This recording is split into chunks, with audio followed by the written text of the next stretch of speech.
and establish a quorum and start the hearing. John Dolan is going to come forward. He's asked for 5 minutes. He's handed us all a package. You guys have all got it. Mostly it's going over descriptions and acronyms and what some of these terms mean to help us understand some of that stuff. So it's kind of for informational purposes, but it will help us, I think, going forward. John, are you here? Come on forward, John. And as we spoke about, you thought you'd take about 5 minutes, so I'm going to set my clock here, and we'll be good to go. Thank you, Mr. Chairman, for making me my best self with a time limit and an agenda, and all of you that are gathered here today. I am John Dolan, and I'm the Executive Director of the Missouri Solar Energy Industries Association, and upon invitation by this committee, I agreed to come for informational purposes and compiled a comprehensive solar policy, permitting, siting, taxation, and relevant terms, definitions packet for you, which has been distributed. I'd like to start my remarks with the indulgence of the committee and the chair to point out to that intro which describes it, which is on the front page here, and then to say what it is. And the first part of mostly internet-based, research-based, seminar-based, my brain-based, solar policy projects, concepts, terms, and definitions follow, and they go through printed both sides. And then there are some solar facts in a non-advocacy way. If any committee member or audience member that testifies after feels that I've advocated in any way that goes beyond informational purposes, I would be so disciplined. I have members that will come, of course, knowing this focus of our organization, that will testify later. It also involves some graphics about solar facts and a Missouri State Spotlight, which many organizations or people here today may or may not be aware of how much we do and what we do, and that we are an emerging state in this sector. And then we have an industry overview of simple things like, hey, there'll be this much demand, there'll be this much power needed, there'll be this much on rates. These are estimates and things. We even have from some of our partner utilities here today a neat chart from the resource levelized cost of energy, which is something this committee has asked before. What source is the cheapest? What source is the most? What's the pluses and the cons? An LCOE, or levelized cost of energy, does not include in the renewables world what we might believe that clean energy does for us. And it does not take into consideration also some of the other factors, but it does capture everything in the world of an IOU and what they have to do. Also from our IOU friends is something that I picked up on how energy is regulated and who are those entities. And I believe we have our departments and things like that here today. Your commission, your state DNRs, the counties, very, very important. As a former member of the local government committee in the House, the local government side is covered in my remarks of how those jurisdictions execute with or without zoning. And I went to a seminar, as I mentioned last week, Renewable Energy Midwest, and there was a professor and others, and they talked about a regulatory pathway. Now this one, depending on how awake we are and how much caffeine we had and how well our glasses work, this one's tough, but it pretty much goes from Indiana, locals got it, to New York, you better ask permission before you even, buy a solar panel at Lowe's. So there's a way they do it. But each of those states, even if regulated, may be incentivizing or pro-solar or not. And that's the jurisdictional level. You have a multi-state tax chart that this committee has seen. Let no one mistake it. Taxation of solar is something MOSIA put forth the task force on. We ran out of time. The chairman's efforts were there, and one of the sponsors were there on that commission. We were not able to do it, and local control of solar or what was happening in Callaway did permeate some of the testimony there. So we understand the concerns of the many citizens that are wondering about these decisions locally. So we get into that as well, ag and land use of solar and what happens on that. That is the packet before you, and I would just dive into the first part a bit on some of the headlines there, and then I'll conclude my remarks and take questions. There's an introduction about which I just kind of gave you, and then there's energy measurement. You got watts, you got kilowatts, megawatts, gigawatts. We all remember the movie Back to the Future. That wasn't as accurate as a real gigawatt. A gigawatt is real. I think he was talking something else, or it was a lot of gigawatts. Little small measurement, watts, the light bulb. Kilowatts per hour, the monthly electric bill. Megawatts, the solar farm or the small needs. but getting bigger, close into the cities, the villages, and all that, especially with hundreds of megawatts, and gigawatts, the grid. Okay, little primer there on that kind of stuff. Energy cost management, we just talked about with LCOE. And the most important one today, I would delineate as someone who represents all levels of solar, is utility scale solar, commonly referred to as 10 megawatts or above. You'll see in the legislation, and you might want to look for it to see if it has a size delineation, be it the moratorium or Senator Fitzwater's bill, which does. I don't believe the moratoriums do. Would a moratorium shut down a residential person buying solar tomorrow? Another facet is how much solar per acre, how much solar for money. And there's that. How much solar per acre can you do in a solar farm? How much money per megawatt? How much money for the landowner? And then other things like joint development agreements on zoning, which are very important. So that's what the counties utilize. So those terms will help you throughout this process. We look forward to being a part of any discussions on this or other legislation. Happy to take your questions. Thank you, John. I think I'll have members call you to their office for questions, if that would be okay, but I want to encourage the members. There is some good information in here that's neutral but just fact-based, and I think it will help you sort through some of this. Mr. Dolan, thank you very much. Thank you, Mr. Chairman. Appreciate the opportunity. I will now call us to order. Michelle, will you call the roll? Senator Searpoy. Here. Henderson. Bernstetter. Carter. Fitzwater. Gregory. May. McCreary. Mosley. We have a quorum. Before we start the bill presentation, I think I will call us into executive session. Do I have a second? All in favor, please say aye. All opposed, say no. The ayes appear to have it. The ayes do have it. We are in executive session. I move that we bring Senate Bill 914 before the committee. Do I have a second? Second. All in favor, please say aye. Aye. Opposed? No. The ayes appear to have it. The ayes do have it. 914 is before the committee. If you remember, 914 is Senator Gregory's bill about the perk test on septic systems. It's been here a couple of years in the past, and is there any questions or discussion on that bill? Seeing none, I move that we do pass Senate Bill 914. Do I have a second? All in favor, please say aye. Aye. Opposed, say no. The ayes appear to have it. The ayes do have it. We have, we got to do a roll call. Yeah, we have to. I made a mistake there. We're not doing a sub. We are voting on the bill. So I move that we do pass. We're going to have a roll call vote. I move that we do pass Senate Bill 914. Do I have a second? Second. Michelle, please call the roll. Senator Searpoy. Aye. Henderson. Bernstetter. Carter. Fitzwater. Gregory. May. McCreary. Mosley. By our vote of 8-0, we have voted to pass Senate Bill 914. I now vote that we bring Senate Bill 917 before the committee. Do I have a second? All in favor, please say aye. Aye. Opposed, say no. The ayes appear to have it. The ayes do have it. 917 is before the committee. If you remember, 917 is Senator Berger's bill about the paint recycling. We've also voted on this bill the last couple of years. Is there any discussion on that bill? Seeing none, I move that we do pass Senate Bill 917. Michelle, please call the roll. Senator Searpoy. Aye. Henderson. Bernstetter. Carter. Fitzwater. Gregory. May. McCreary. Mosley. By your vote of 8-0, we have also voted to pass Senate Bill 917. I now move that we leave executive session. Do I have a second? Second. All in favor, please say aye. Opposed? We are out of executive session.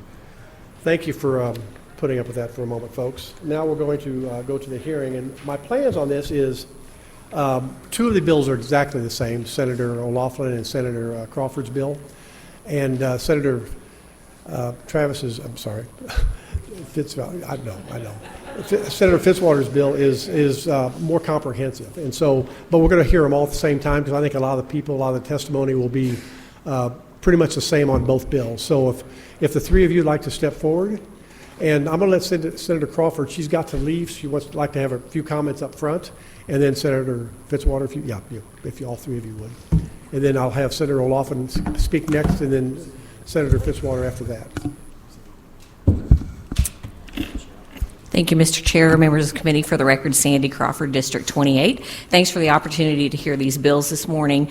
My Senate Bill 933 places a moratorium on the construction of solar projects in the state of Missouri until December 31st, 2027, and it requires DNR to promulgate rules for solar projects.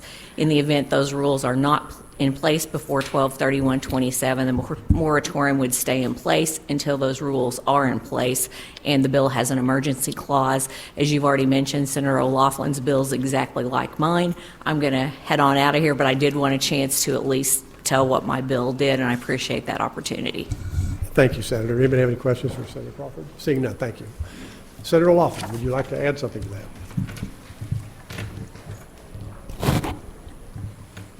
Sandy's a good friend. Thank you, Mr. Chairman and members of the committee. I have a little statement here. Across rural Missouri, utility-scale solar development is increasingly occurring through a process that excludes the very communities that are expected to live with the consequences. Developers routinely enter counties without public notice, quietly secure private land leases, and only after assembling a critical mass of acreage do they then approach the county commissioners, often with significant financial pressure and limited opportunity for meaningful public debate. By the time the officials and neighboring landowners become aware of the project, the outcome is frequently framed as inevitable. Counties are warned that rejecting or delaying approval could expose them to litigation, lost opportunity, financial harm, despite the fact that no binding public agreement yet even exists. The approach undermines local governance, erodes public trust, and places county commissions in an impossible position. The results of the process are already evident across rural Missouri. Communities become divided as the neighbors are pitted against one another, those who signed, those who don't, those who bear the environmental, visual, and infrastructure impact versus those who are being paid, receiving compensation. Long-standing relationships are damaged. County commissions absorb the public frustration for decisions that are effectively constrained before the first public hearing ever even occurs. From a land use perspective, this model treats farmland as an expendable commodity rather than a generational asset. Once thousands of acres are leased and consolidated, counties face intense pressure to approve rezoning or conditional use permits regardless of the long-term impact on drainage, soil health, road infrastructure, emergency service, and future agricultural viability. The economic consequences are equally serious. Counties are asked to approve, and they do approve, tax abatements or pilot agreements under compressed timelines, relying heavily on developer-prepared projections that do not have third-party verification. Financial risk is shifted away from private companies and onto rural taxpayers, school districts, and the essential local services, often for decades. Most concerning, the development model effectively silences public input. Public hearings become procedural rather than substantive, and citizens' concerns are dismissed as being too late, even though residents did not have a reasonable opportunity to participate any earlier. This is not transparent government. Rural Missourians are not opposed to progress, but they are opposed to being bypassed. If the utility-scale solar projects are truly beneficial, they should be able to withstand early transparency, open dialogue, and clear enforceable rules. Development that depends on secrecy, speed, and pressure is not sustainable and is not respectful of the community that it impacts. We deserve a regulatory framework that restores balance, one that requires early public notice, meaningful input, financial accountability, and protections for farmland and taxpayers before private deals harden into public obligation. I brought, just for your reference, a lot of the counties use Chapter 100. Chapter 100 was never intended to be used for this type of project. The original intent was permanent job creation and retention, but the common current use in the solar field is minimal permanent employment. Once solar panels are up, there's really no one employed, maybe a couple of people. It was meant for temporary tax relief, but now we have instead long-term or near-permanent abatement. It was meant to expand the future tax base, but the fixed pilots, payment in lieu of taxes, are below market taxation. It was meant to have operating companies as long-term local employers, single-purpose LLCs, with which the vast majority of these are, can resell and exit the project. The original intent was public benefit tied to employment and wages. This is a public benefit tied primarily to capital investment.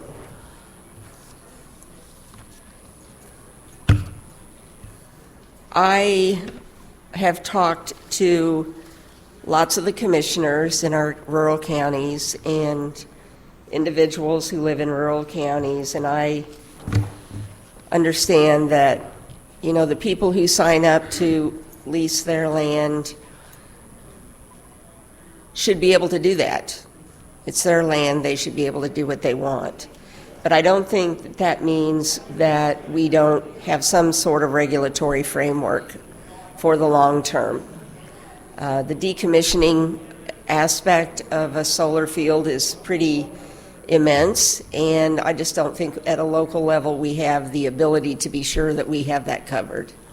Most of the commissioners that I know are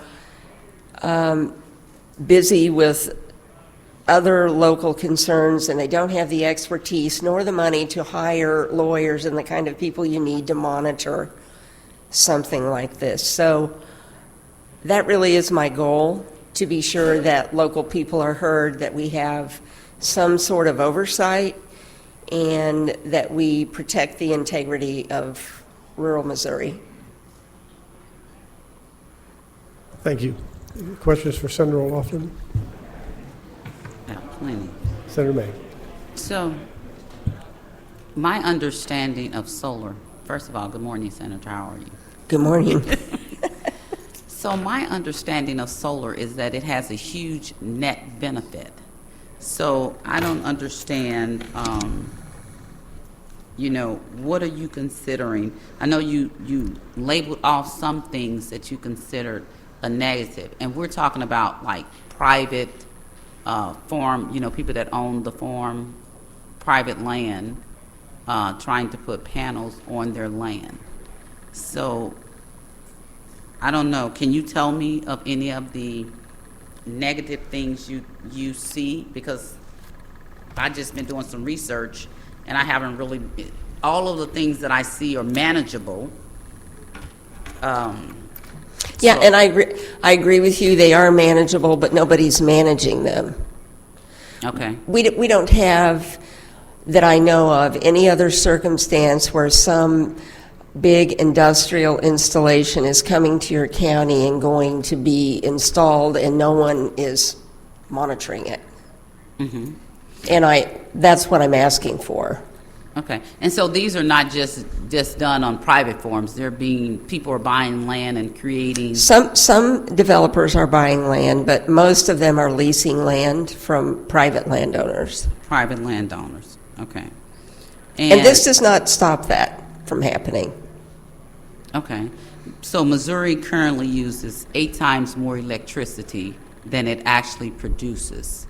So if we restrict, you know, placing a moratorium on solar panels, or are we just doing this, I know you said temporarily, until they put rules in place. So what type of rules are we looking for? Are we like creating a bureaucracy? What are we doing? Or, you know, or making it harder for investors to invest?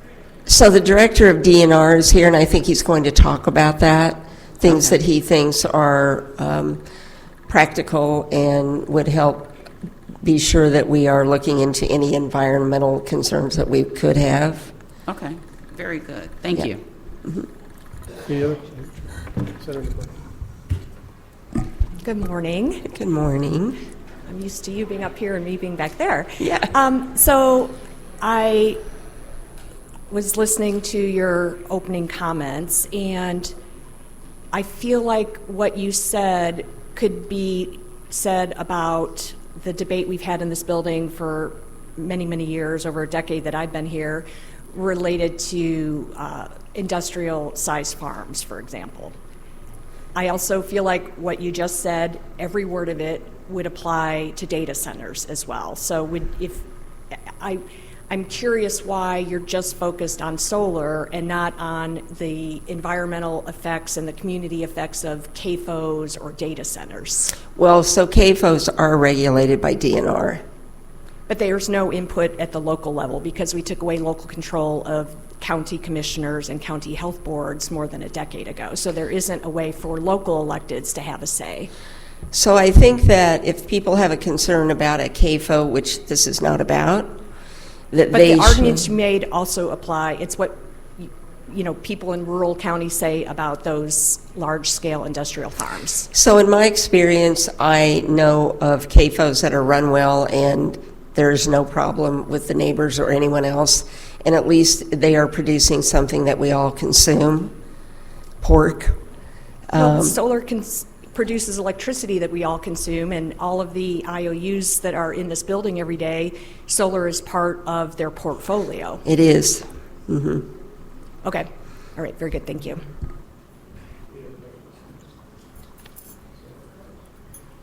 Thank you, Senator, for bringing this bill to us. I'm curious about the definition of solar project and how we define what a solar project looks like. Is that based on the size of the solar farm, or is this also going to regulate backyard solars? Well, so that's a good question. We're not talking about residential, and we're not talking about somebody that wants to set up a solar array in their yard or whatever. So we're talking acres and acres, in some cases thousands of acres. Is there a way that we might be able to delineate that in the language? Sure. Because I don't see that definition in Yeah, this bill. sure. I appreciate it. Thank you. Questions? Seeing none, thank you, Senator O'Loughlin. Senator Fitzwater.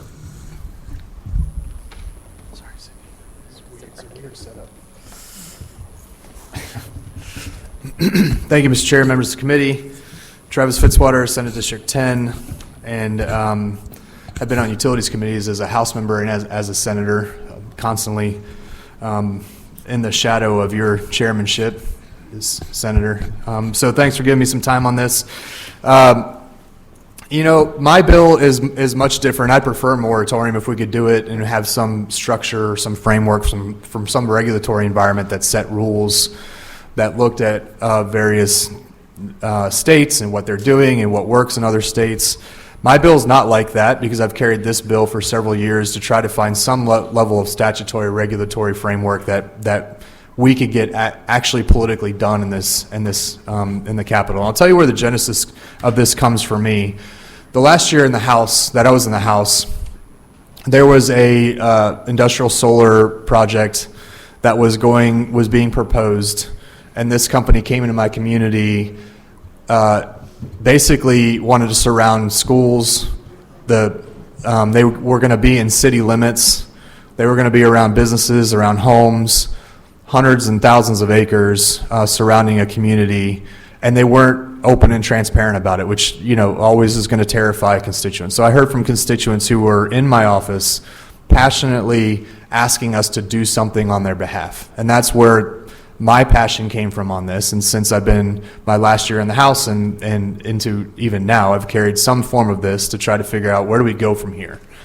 These facilities are massive. We're not talking about a couple of acres. We're talking about thousands of acres. In Callaway County alone, where we have the Callaway Energy Center, which is the only nuclear plant in the state, we have a lot of infrastructure because it has to push electric out all over the state. And so it's a prime place it's a central location in the country, and it's a prime place to throw electricity onto the grid. And so without without restrictions, it kind of allows them to come in and create their own environment for how they want to work. We want to have parameters for that. And there's a constituent of mine who I hope they get to speak. I know there's a lot of people here today, but they gave pictures that you have in front of you. And sorry, this microphone may be too close to my face. But you have pictures that they've taken from their property. And these are farmers that have built their own American dream. And they have solar panels out their back window that reflect the sun into their home. They're just a couple feet from their property line, and they've surrounded their home. The value of their property immediately diminished as a result of this. And so we just want to say, how are we going to be smart about how we protect Missourians? How are we going to have some guardrails? Not every other, but a lot of other states have guardrails. They have a taxing structure that makes sense. We want to make sure that if we're not going to do a moratorium and figure out from a regulatory standpoint, either through DNR or some other entity, how we're going to regulate these going forward, the state, in the absence of that, needs to have some parameters. And that's what my bill is trying to do. Now, politically, I think the reality is, and the reason why it hasn't passed in the last several years, and I've carried it every year I've been in the Senate, is that these are some harsh regulations. So I think we're aware of the need to sit down at a table and figure out where do we go from here, what provisions are politically feasible. I don't want to. I had a farmer just the other day at a Chamber of Commerce banquet that's thrilled about the idea of leasing his land for these solar panels. So also a big supporter of mine, and appreciate his comments and what it means for his family. So, there are a lot of things involved in this, but to think of Callaway County in particular having over 10,000 acres of proposed solar farms surrounding homes and people's American dreams, we just have to figure out what's the best middle ground for this. And some of this stuff won't end up obviously being in the bill because I think, again, politically, I've got to figure out how to. And in this Utilities Committee, and Senator, Mr. Chair, you also have a very strong voice in this, and I want to make sure people are heard and we're getting to an end conclusion. But I think some of these provisions are incredibly necessary. Setbacks. How far can you put on someone's back porch an array of solar panels like you see in the images? Is 50 feet enough? Should it be 500 feet? Should it be 1,000 feet? What's appropriate for Missourians? I think that's important to consider. How do you think about decommissioning? If these don't, I think we have a federal government that shifts every couple of years in their administration. What they think about renewables shifts significantly. How does it impact the future of solar? And if we start installing these massive facilities, what happens if the subsidies don't actually help them survive over time, which we don't have an impact on, but we need to think about? Bonding, what happens with insurance and how they're protecting their communities in the event of disaster. A tornado comes through, you don't have to look very far. These tornadoes have gone through solar arrays, and they shoot glass and toxic materials all over as a result. How do we prepare for that? The tax structure is very important. Obviously, we're relying on Chapter 100 bonds, which some communities will negotiate, some commissions will negotiate, or PILTs or pilots, whichever way you call them. That's payments in lieu of taxes. Those are fine, but it doesn't create any stability for our local community. So one community may have a really good PILT, another one may be bent over the barrel and have to take on just any amount of payment and with no regulation or no partnership.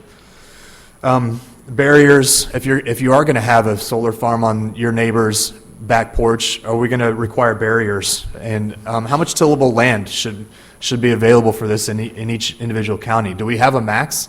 Should we think about a maximum?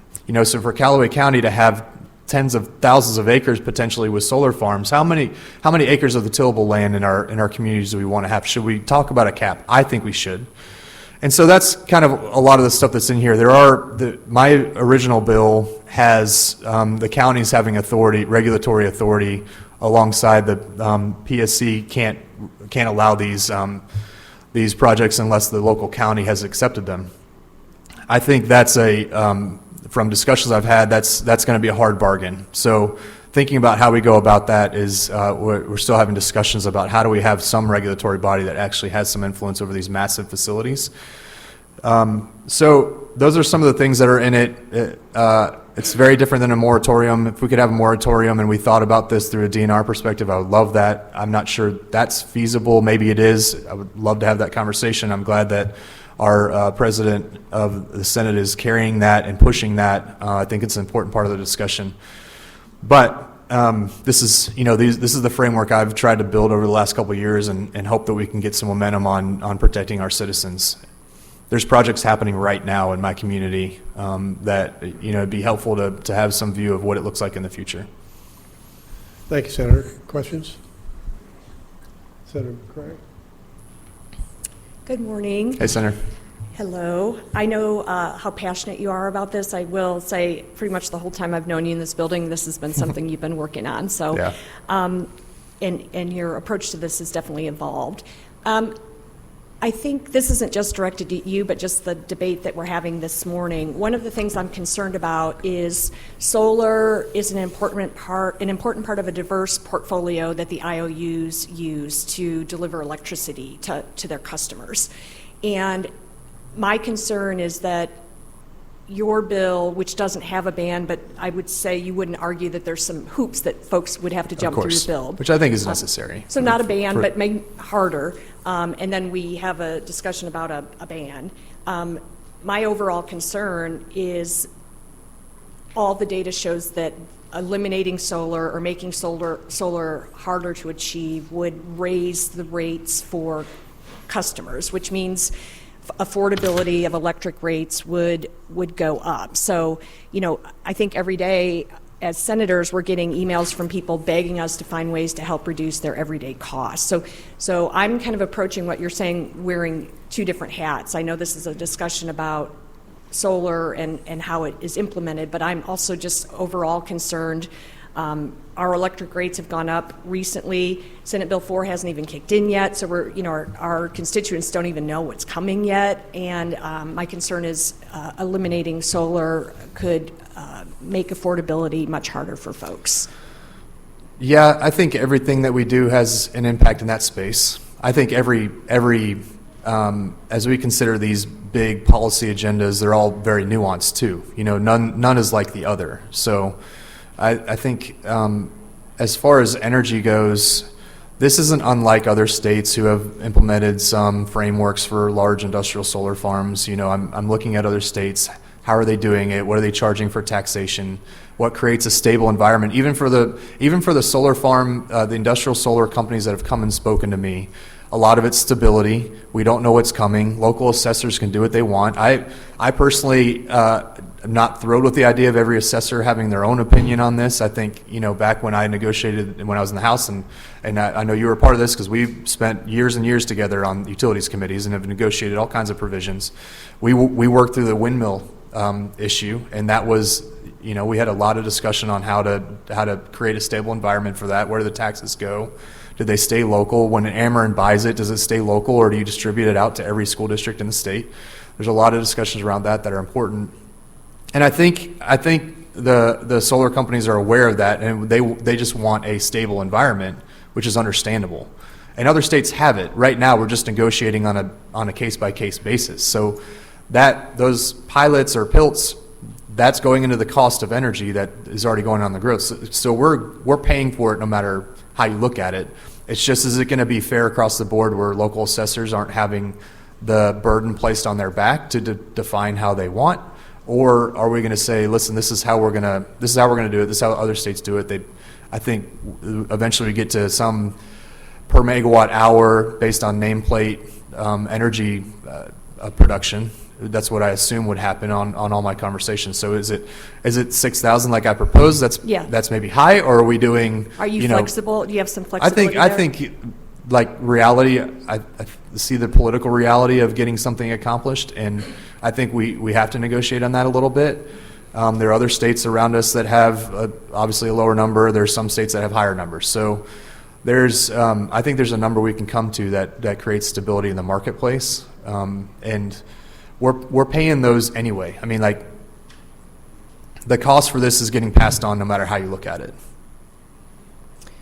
So your intent is not to ban solar or make solar impossible? I mean, I would love, I would love for there to be a moratorium and have a regulatory body that could look at it and say, these are the regulations, like a DNR, for instance, to say this is what we think is appropriate looking across the country. I'm not sure that's available to us. So my desire is not to just, well, I mean, there's a lot of conversations to be had on this, but I think that we got to figure out what's the best policy for our state, and I don't think having a lack of clarity in this space is the best space to be in. So if it's a moratorium, let's do it and get a timeline for how that's going to work. If it's a set of regulations that we put into statutes so that we have clarity through our statutes, that's what I'm trying to do with mine. Okay.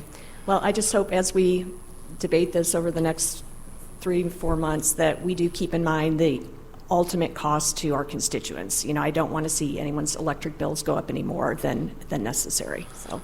Yeah, there are a lot of conversations happening behind the scenes that I think are important, and my intent has always been, I'm passionate about my constituents that come to my office that are crying I get that. over the fact their American dream has been stunted, and I want to provide a solution. And I don't think sitting on our hands is a solution. If it's a moratorium, great, I'd love that. And I've got the path that I filed for the last several years that I would love to get some understanding where we're going. Okay, thank you. Carter, go ahead. First of all, thank you. It's great to work with you on this piece of legislation and other legislation that we've been working on. And I just wanted to ask a couple questions. You have in your bill, if I understand right, county commissioners give permitting rights. That's right, yeah. And then there are setbacks established. Yeah.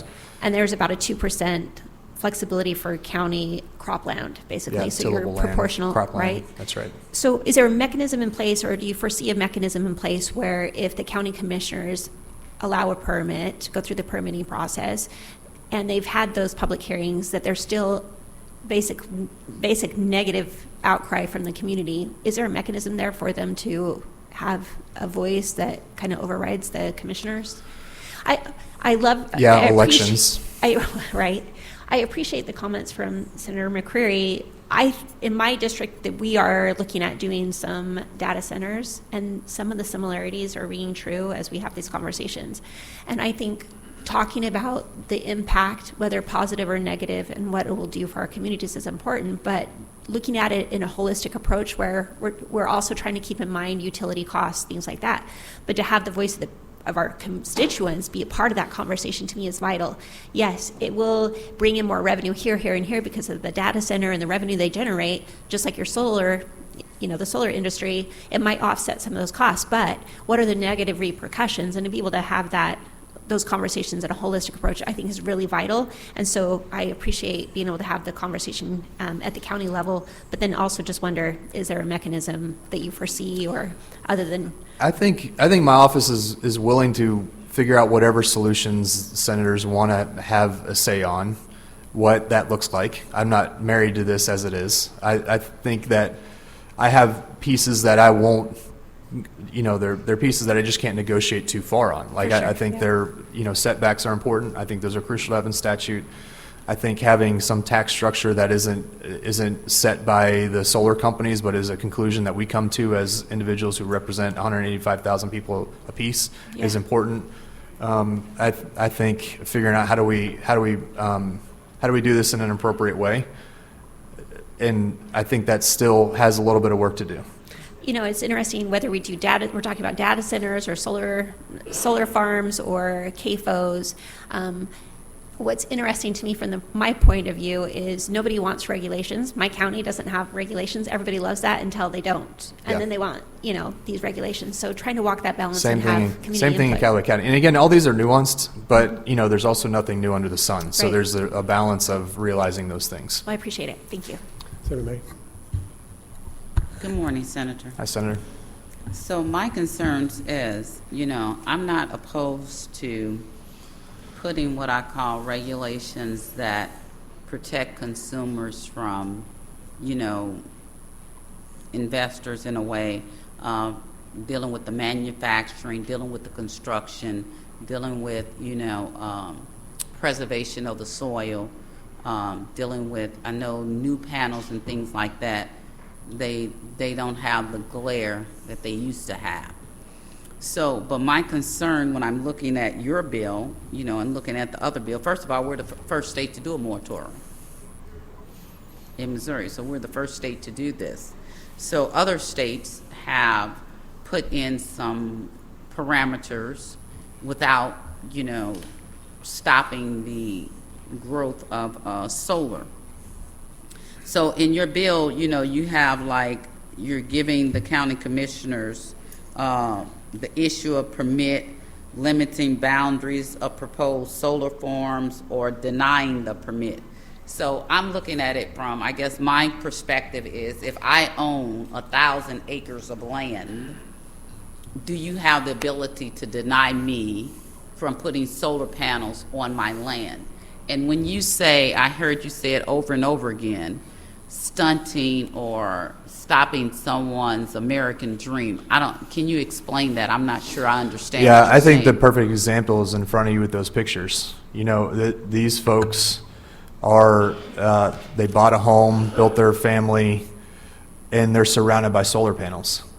And, you know, not only the glare, but having them on the backside of their property, the value of their home immediately diminished upon the installation of those that solar array, because you're not, if they wanted to turn around and sell it, they're not selling it for what they would hope for. I hope they could, but you know, I think that's the point I'm trying to get to, and I think there has to be, the state has to go to bat for some of these folks in a way that's appropriate. I'm not, you know, I would love moratoriums have been done before, by the way. This isn't a new thing. It's just saying, how do we think about these massive facilities that are coming in all over the state, that are thousands upon thousands of acres, you know, take data centers out of it and all these other things. Just look at the thousands of acres just in Callaway County alone that are being proposed.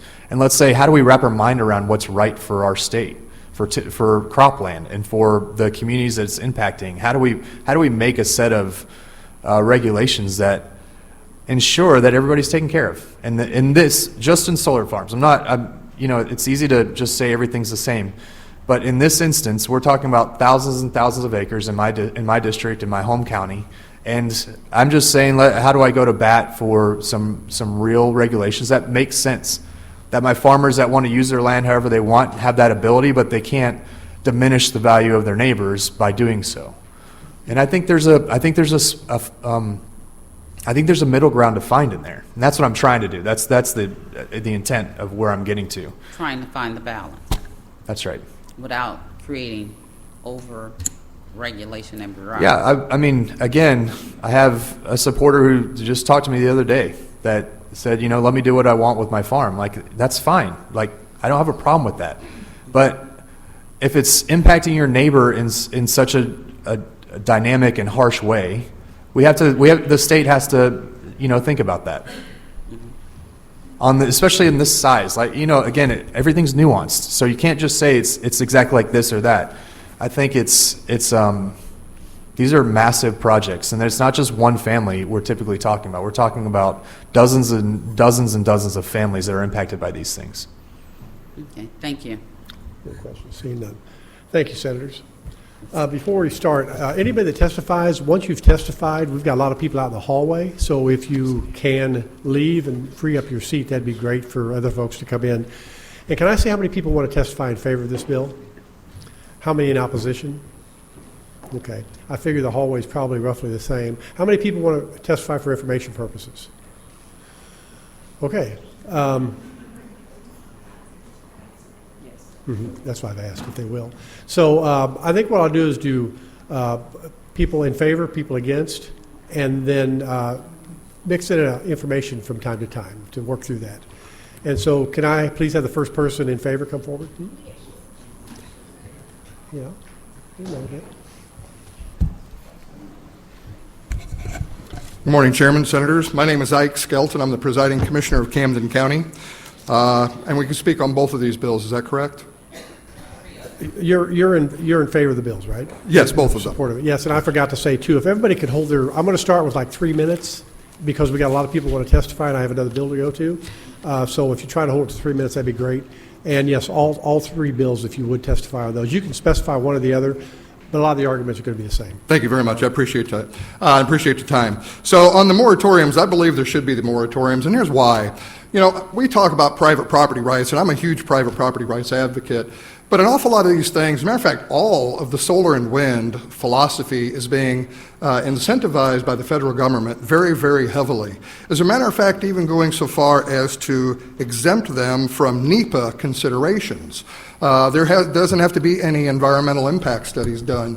When we build other things, you have to have these environmental impact studies done. I would bet CAFOs have to have some environmental. I bet you the data centers have to have environmental studies done and the cultural studies.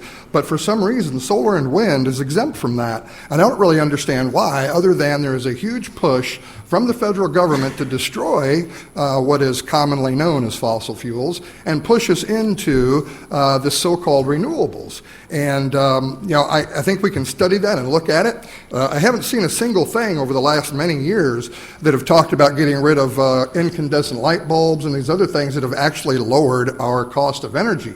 Nothing has lowered my energy bill other than turning lights off and not using it. I think that we need to look at this. I know that one of the big problems we have is the decommissioning. When we put these things in, they can last 20, 25 years. And at the end of that time, there are many, many cubic yards of concrete in the ground that need to be pulled up. How do we know if these outfits are even going to exist in 20 years that we can have them clean up this land?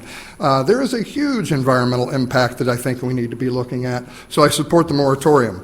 That going forward otherwise, with 879, Senator Fitzwater's bill, I like it. I like an awful lot in it, and I think there are some places where there can be a little negotiation, but I believe we need to really seriously look at page 22, 130, line 130, section 10, where this would give those outfits the authority to condemn property for transmission lines. I think they've been looking for that for a long time, and I believe that should be removed from the bill. Otherwise, I support an awful lot of what's in your bill.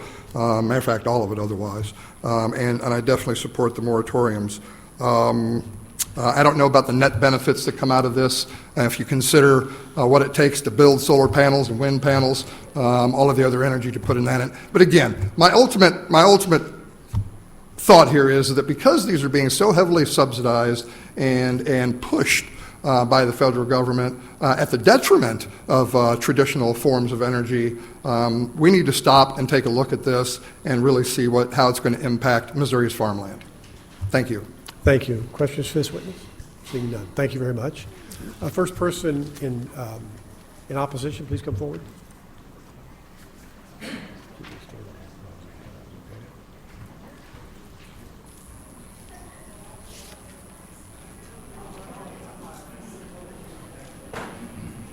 And I've also failed to say, this is our first meeting of the year, so I'm kind of rusty.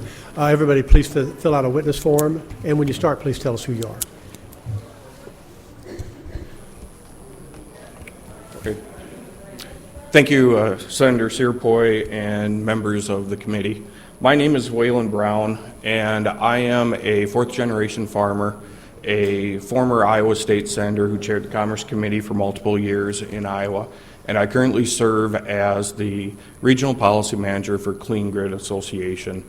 Our association represents approximately 80 independent power producers who are the developers who put these projects in. And we are opposed to the legislation as written. We understand what the goals are of Senator Fitzwater's bill, and we agree with a lot of the components that you would like to address. The concerns that we have is that they are overly restrictive. We would like to be able to work with you guys to craft a piece of legislation that does address the concerns of setbacks, of decommissioning, and how you cite these projects, and at the same time still be able to keep Missouri open for business to allow for future development. So I know you have a lot of people that want to visit and talk today, so I will keep it very brief, open up for any questions that you may have. Thank you. Just the decommissioning part, I need to ask somebody. If a company folds, I guess we're saying they're going to have a bond. How does that work? They pay an annual fee? They pay a one-time fee? So it varies upon, there's a bunch of different ways that it works, depending upon what state you're in. But one way that it's structured is when you put that decommissioning plan together, you have a certain percentage of it that's due at a certain point in a project, and then it starts to build up as the project gets farther closer to the end date until you're at that full 100% of what the cost would be for the decommissioning minus the salvage value, because there are materials in there that have some value as well. And so the developer is putting cash into a kitty that sits there indefinitely until... Correct, yes. Yep, and like I said, they're set up different ways. A lot of the independent power producers are putting those decommissioning plans in place in the contracts that they're already So those don't working have bonds involved, and that's just a cash payment going into an account that sits there and waits for the day? It can be set up different ways. There's multiple different ways, yeah. Okay, thank you. Any other questions for this witness? Senator Bernstein. Thank you, Mr. Chairman. You said you're from Iowa? Yes, sir. So do they have parameters already set up in Iowa for solar farms? In Iowa, the parameters are set up at the county level. So we have 99 counties. We have counties that do have parameters set up. We have counties that do not have parameters set up. So it varies across the state as a whole. But if you would like to see some examples, I'm more than happy to put together some for you. And do you work in other states too? Yes, we work in the MISO North region. So the states that we work in is Minnesota, both of the Dakotas, Missouri, Wisconsin, Indiana, and Illinois. So do most states already have parameters?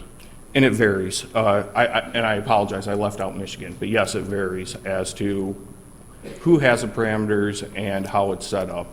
We do have some states that have it in code, and so it's consistent across the whole state, which brings that certainty that everybody's looking for, whether it's that landowner or the developer. If you do set it at the state level, you have that consistency across your whole 114 counties in Missouri. So is there a lot of uncertainty in Iowa since they do it county by county?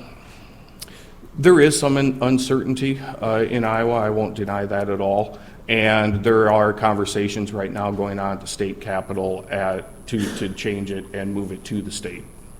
Okay, thank you. Yep, you're welcome. Other questions? Senator Carter. First of all, thank you, Mr. Brown, for coming in and testifying.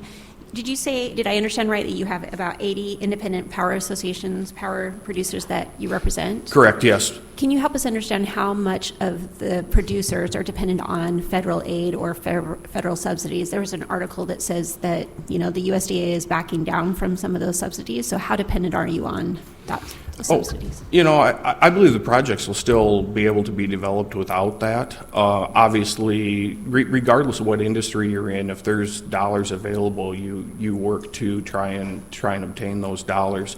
But that's all in how they structure their business structure. And that's where Senator Grassley from Iowa, when they were discussing that in the big beautiful bill, one of the things that they did say was it's important to have an off ramp when you're starting to look at this. Pulling the rug out from underneath somebody, if they've worked something like that into their process or into their financial plans, that's what really disrupts projects. But if you have an off ramp, so that you can plan and you know that over time a subsidy is going to be ratcheted down, you can plan for that accordingly, just like any other business plan. So you're not in the middle of a project and all of a sudden the funding gets jerked out from under you, basically. I'm sorry, I didn't hear that. So you're not in the middle of a project. I understand the off-ramp. Can you explain to us a little bit if there's any decommissioning components in your policies in Iowa that help you decommission these solar farms? Yeah, so not at the state level, but yes, a tremendous amount of the county resolutions or the county ordinances do require a decommissioning plan. But that's also at the county level? Correct, that is at the county level. Very good, thank you. No, thank you very much for your testimony. Next, we'll do the information. Senator Schaefer, will you come forward?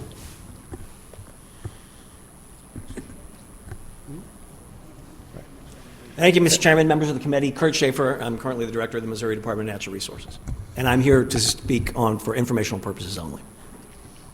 Okay, thank you. Again, I want to encourage people, once you testify, if you can, give up your seat for somebody out in the hallway. Thank you. Sure.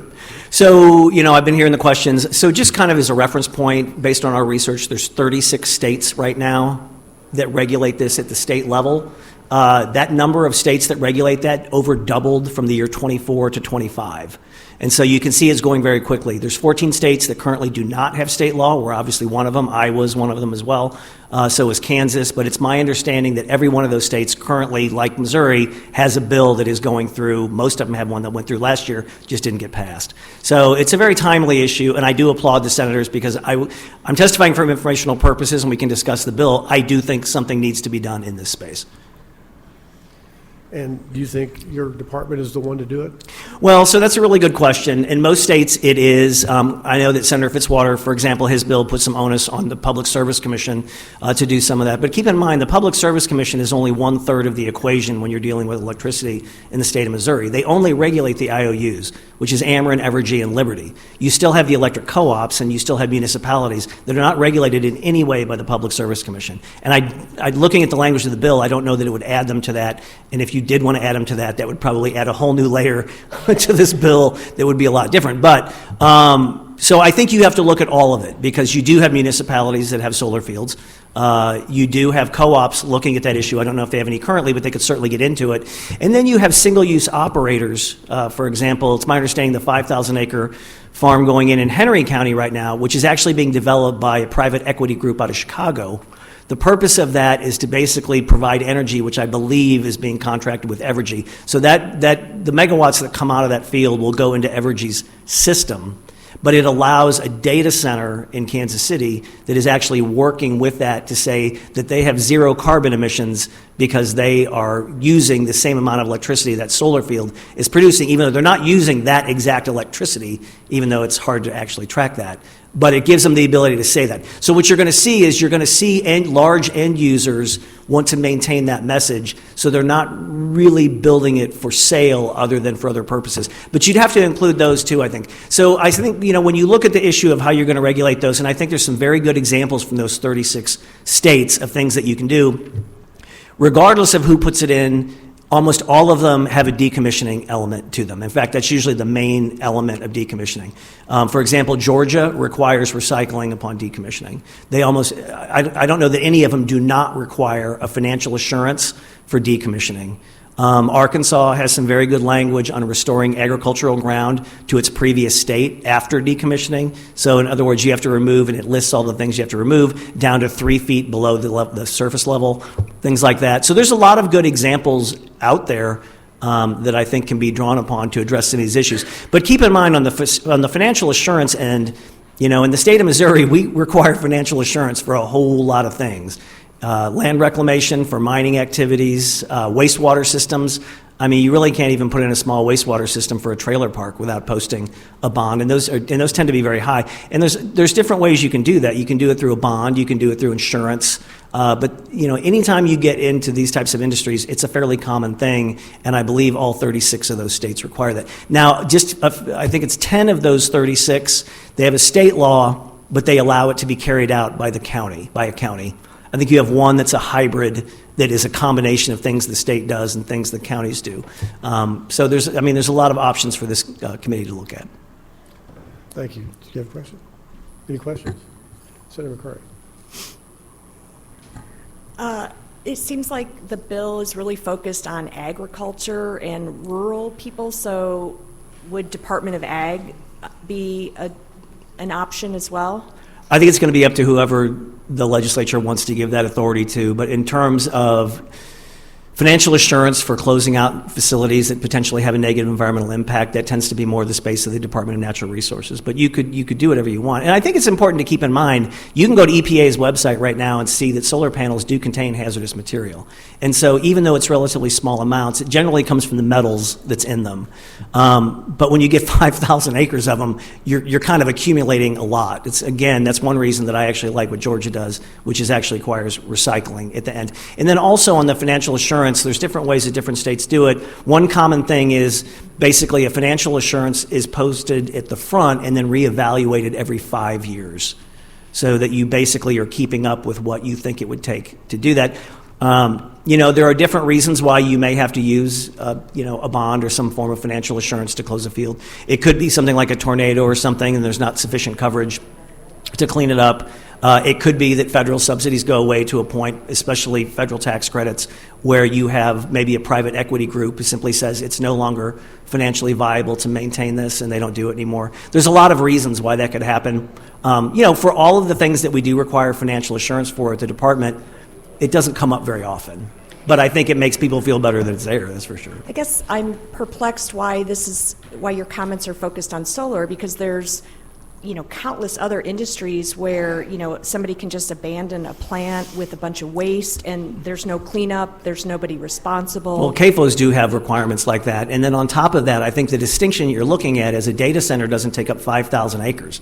It's just an industrial building that might not even take up 1 acre. Well, I'm talking about name the industry, that they make paint, they make shingles, there are businesses that are just basically abandoned, and there's waste left behind, there's, raw products just left behind. Yeah, so that's going to trigger a whole lot of other things, because, for example, if they're using something that's already a hazardous material, there's a whole slew of state and federal laws that even if they want to abandon it, they're still held financially responsible for that. But that really doesn't exist in this type of space.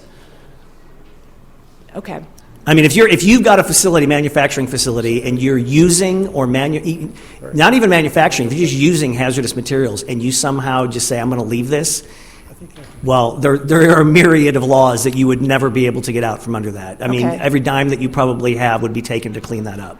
All right. I guess I'm just perplexed. I see things all the time where, a business has just been abandoned, or there's, a huge pile of ground up tires and nobody's taking responsibility for moving it. There's been no financial, nobody's left money behind for cleanup. We do have a tire law. One thing I did 35 years ago at the Attorney General's office is we used to sue people for abandoned tire dumps. And you take their bass boat and sell it on the courthouse steps to clean up the tire dump.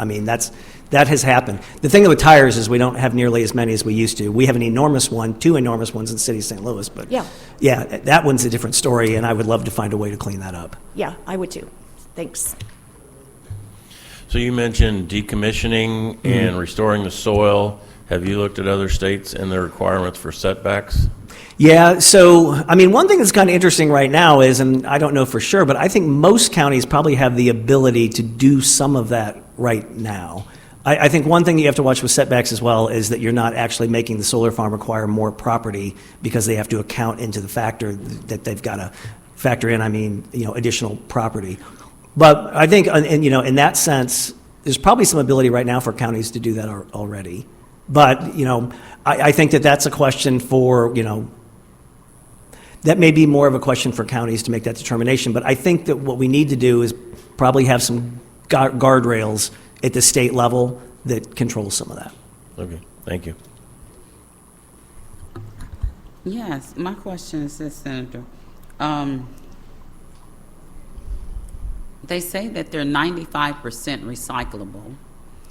So wouldn't, in my lease, if I own this 1,000 acres that I'm getting ready to put solar panels on, wouldn't in that lease I put in a part of the requirement for them to remove once that lease is completed?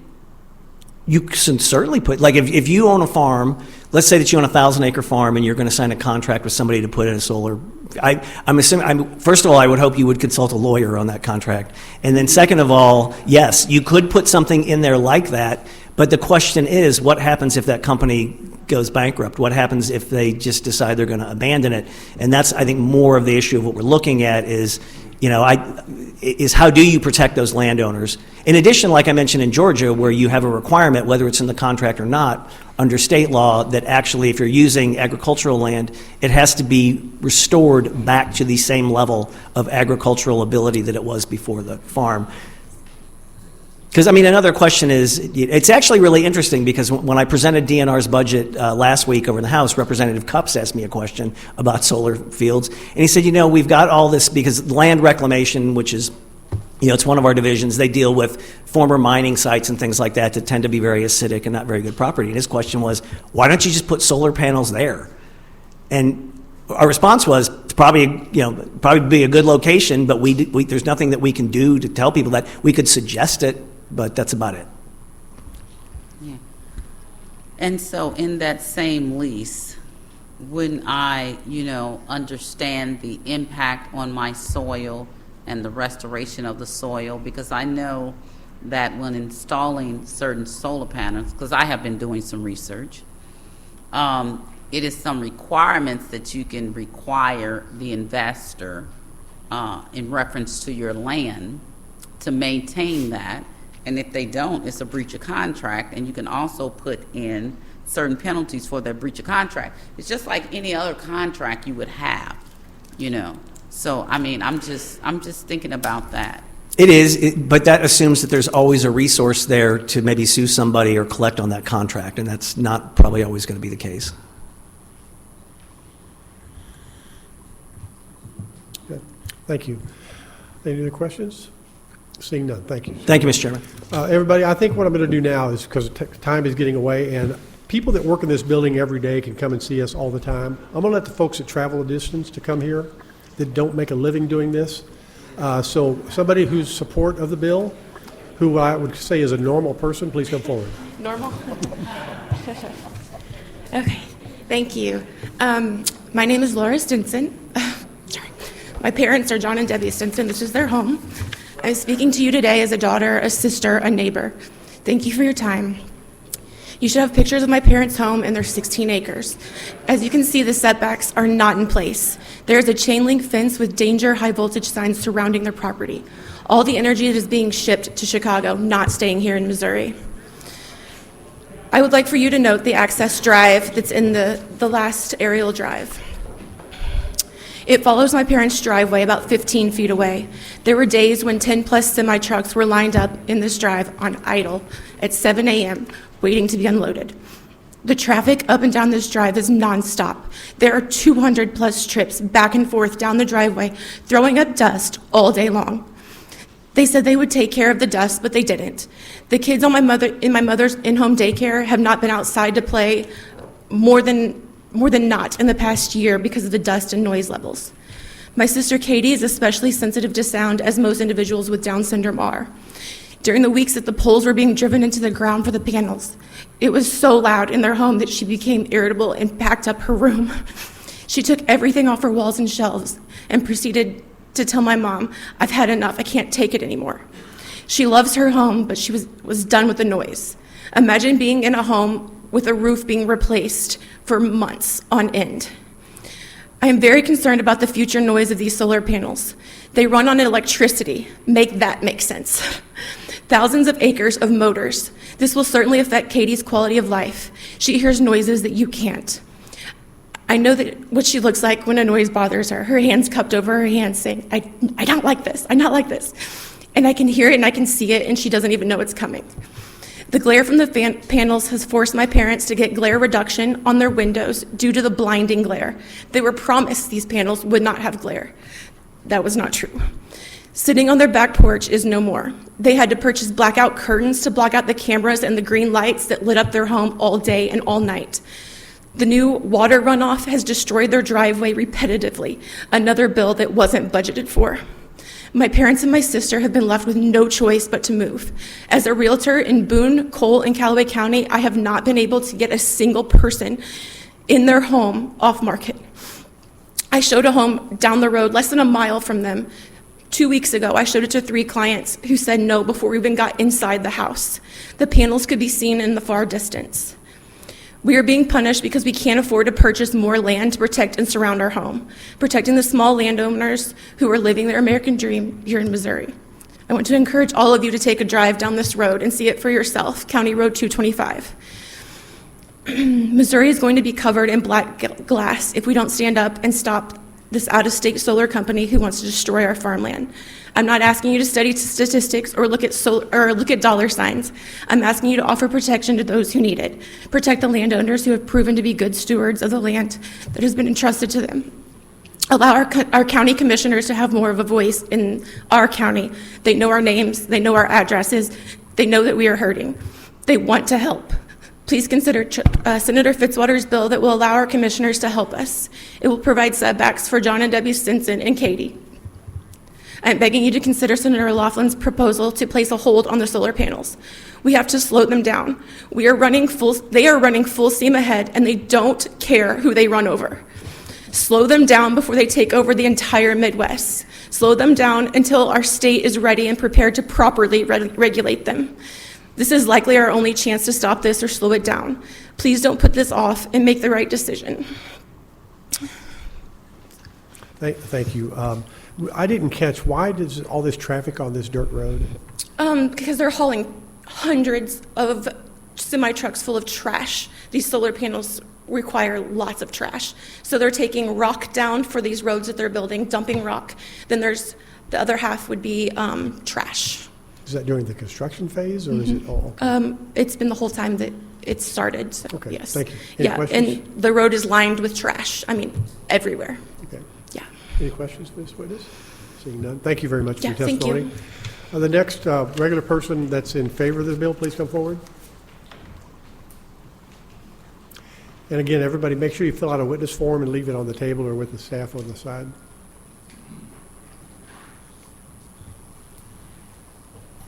Good morning. Morning. My name is Sonia Taylor. My family owns a 160-acre farm in Randolph County that we've cared for over 25 years. It's where our children learn the wonders of nature, farming, and hard work. Everywhere we look, there is a story. This land is our legacy. Our farm is now surrounded on all sides by at least 2,400 acres under contract for solar panels and battery storage with Diamond Solar and Prairie Hill projects. What would you want if your property were about to be completely encircled by industrial solar? Would you want regulations in place to protect landowners, or would you want developers to do whatever they want? Imagine 7-foot-tall chain link fences, panels so close you can hear them tracking the sun, constant hum of inverters, glare and heat island effects, increased fire threat with rural fire departments unprepared to handle lithium battery storage fires, land so fragmented that wildlife disappears, wall-to-wall panels, gravel roads, compacted soil, concrete pads, and towering transmission poles which all increase runoff and erosion, carrying pollutants and silt into cattle ponds, wetlands, and floodplains onto farms like ours. We've contacted 9 state and federal government organizations seeking information and assistance. Except for a nationwide Corps of Engineer permit, every agency either has no jurisdiction or only a minimal role. DNR said we could call after construction if we had a complaint. MDC only offers a voluntary natural heritage review, and Diamond Solar did not volunteer. There are currently no required setbacks. We support the proposed 100-foot setback from dwellings, and we would ask you to consider adding a 300-foot setback from property lines and 250-foot setback from roads, wetlands, and floodplains for fire breaks, erosion control, and better protection for neighboring landowners like us. For decades, we've maintained a forest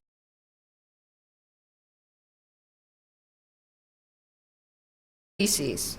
Our NRCS plan identifies our farm as part of multiple state conservation priority zones. Despite our situation, agencies and officials are powerless to protect us. You are our last best hope.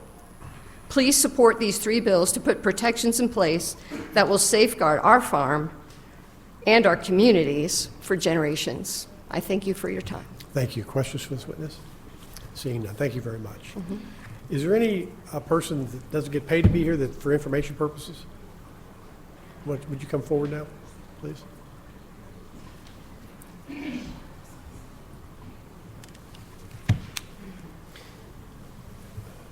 Mr. Chairman and members of the committee, my name is Cody Holt. I'm an attorney and a resident of Cole County, Missouri. I'm here to testify in support of SB849 and SB879. as well as Senator Crawford's bill, because of their direct So impact. you're in support? Yes, I'm sorry. I thought you said I'm- information. I That's apologize. okay, go ahead. Go ahead, you said? Okay.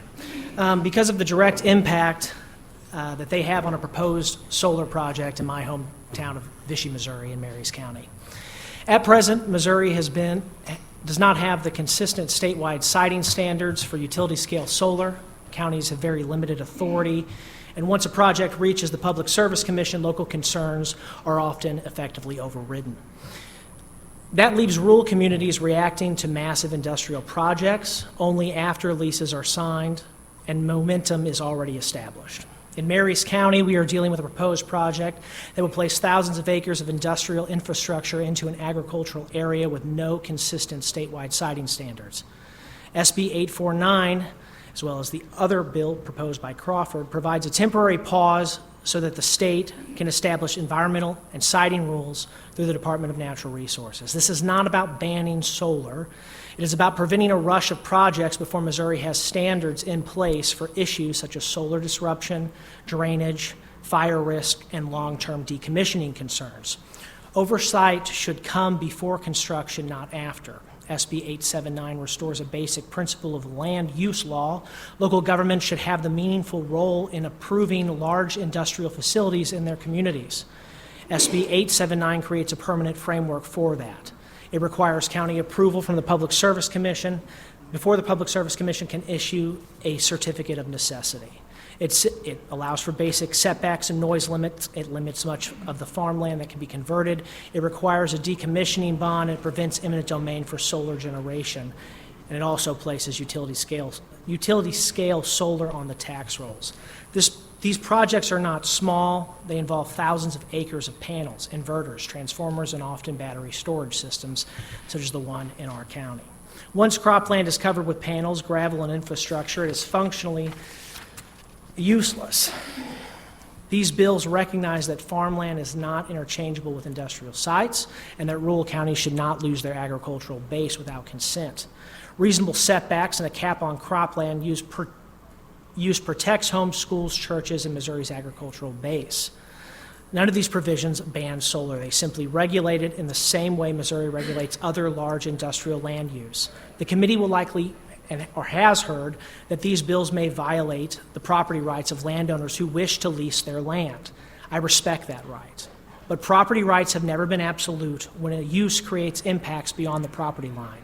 A private lease does not give a developer the right to impose health risk, noise, drainage impacts, and long-term blight on neighboring property owners who never agreed to it. Land use regulations exist to protect the people who are not parties to that contract. There's an old saying that my right to swing my arm ends where your nose begins. In a land use case, that means a landowner can use his property freely until that use creates harm and risk to others. These bills do not prohibit leasing. They regulate location and scale. Missouri already regulates feedlots, quarries, and landfills because those affect the surrounding neighbors. Utility-scale solar should be treated no differently. Back home, the Vichy Solar Project has shown how quickly a large project can advance before a county. How quickly a large project can advance before a county has reasonable time to react to it. I've submitted, along with my testimony form, a petition that has been signed by a large majority of the residents of Marys County. It includes additional information that discusses various concerns that they have that they presented to their county commission. Unfortunately, the county commission has its hands largely tied with what actions it can take at this point. Senator Fitzwater's bill addresses that. Okay, do you have much left? Just a few seconds. Okay. Yes, I'm fine. Okay, thank you.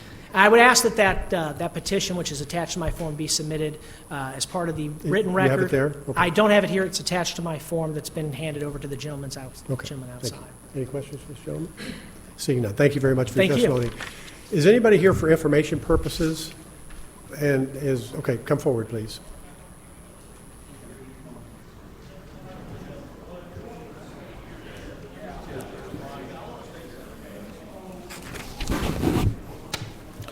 Good morning, Senators. Thank you for the opportunity. My name is Charles Caverly. I'm a botanist. I'm a principal at Missouri Native Stewardship Services. we're on the ground every day on utility scale and community scale solar projects throughout the Midwest. Currently, we're working on several projects in Illinois that average anywhere from 3 acres to 1,250 acres. I would add 3 vocabulary words for your knowledge, for you to look up and do your homework on. One would be agrovoltaics, the second is ecovoltaics, and the third would be range voltaics. In fact, all across this country, voltaic sites, utility scale solar sites of various sizes are used to pasture and graze sheep, pasture and graze dairy cows, pasture and graze regular beef cattle. And they're all done uniquely. There's lots of examples in Colorado, Indiana, Illinois, all over the country. My perspective is one as a plant guy. And so I've heard a lot of concerns talking about the role of soil erosion and the return of the facility back to the agricultural purpose. In fact, the use of native plants and the science of native plants with 6 to 8 foot root growth on average as deep as 15 feet, in fact, over a 25 to 30 year period of time will reinvigorate the soil to make it perhaps the most productive farmland that family has ever had. If you look at the impact of carbon sequestration, water infiltration, and the rebuilding of the quality of the soil, that's exactly what native plants do. And so we know through the science that plants grow at different heights, and we know in the art of the industry we can come in with a solar mix, solar array mix that averages 28 to 30 inches in height, maximum height for growth, and then we can either graze that site or mechanically graze it, which just means mowing, and turn around and work that site throughout the course and the history of its use. When the panels are decommissioned and the site is removed, the result is the farmer has a piece of property that is rich in vitality and is capable of producing just about anything they would like to grow on.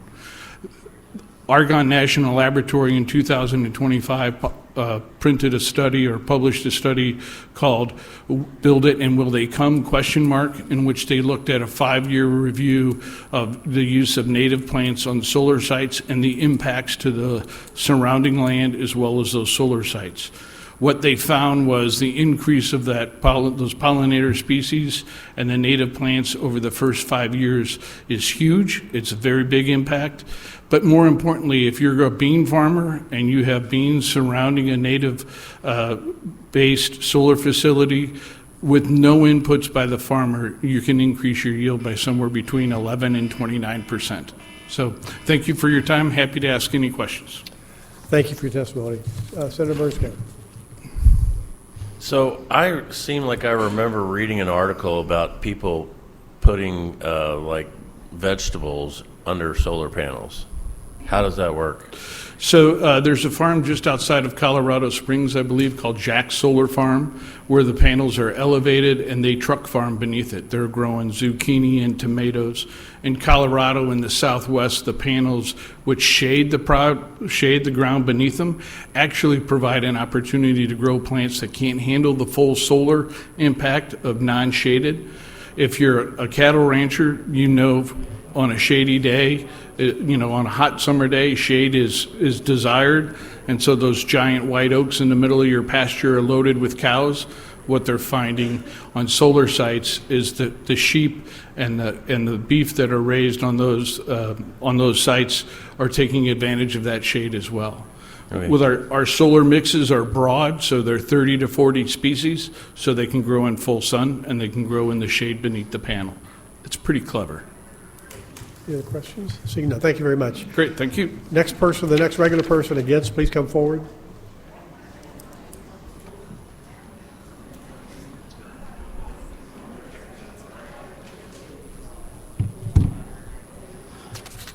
Good morning, Senator. My name is Dane Reed, and I'm speaking today as a Vernon County landowner.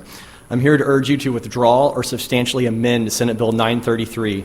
My family jointly owns 160 acres adjacent to my childhood home near Metz, Missouri, in Vernon County, where I grew up raising cattle, hogs, in 4-H, and working on our family's 4th generation row crop and beef cattle farm. While I applaud Senator O'Loughlin and her compatriots' intentions to protect rural farmers. I feel that SB33 and 849 actually threatens the long-term survival of Missouri's rural communities. SB933 strips landowners of our fundamental right to choose our most profitable crop. Right now, solar energy generates twice the revenue of any other crop we can produce. That is not a projection. That is not something from a lobbyist group. I can hold up the paper and show you. So at a critical time for farmers, where all of our input costs are rising, please don't take away our most profitable crop that we can raise. This bill would prohibit us from selecting the crop that we need for at least 2 years, and potentially indefinitely if the DNR does not promulgate, aka publish, their rule set. This, in our opinion, represents government overreach into private property of Missouri farmers. So this can also take away critical tax revenue for some of our rural communities. So in Vernon County, like I said, our family is part of a 175 megawatt solar farm currently in phase 1 review within the Southwest Power Pool. This project would generate millions annually in county taxes at a time when Vernon County desperately needs revenue.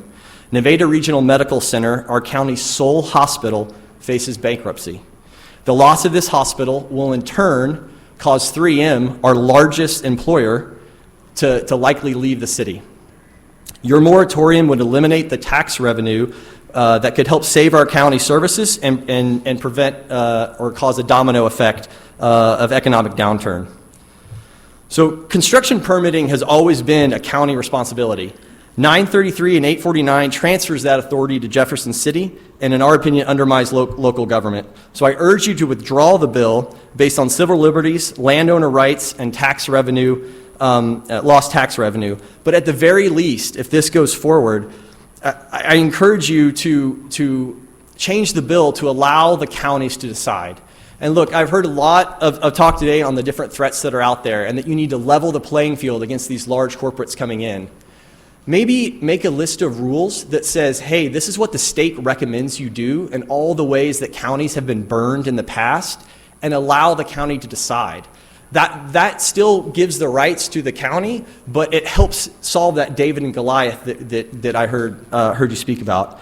So in summary, I urge you to withdraw the bill. Thank you. Any questions? Fantastic timing. Any questions for this witness? Seeing none, thank you very much for your testimony. Next person in favor of the bill, please come forward. Yeah, I'm actually a regular person. I'm just stressed out.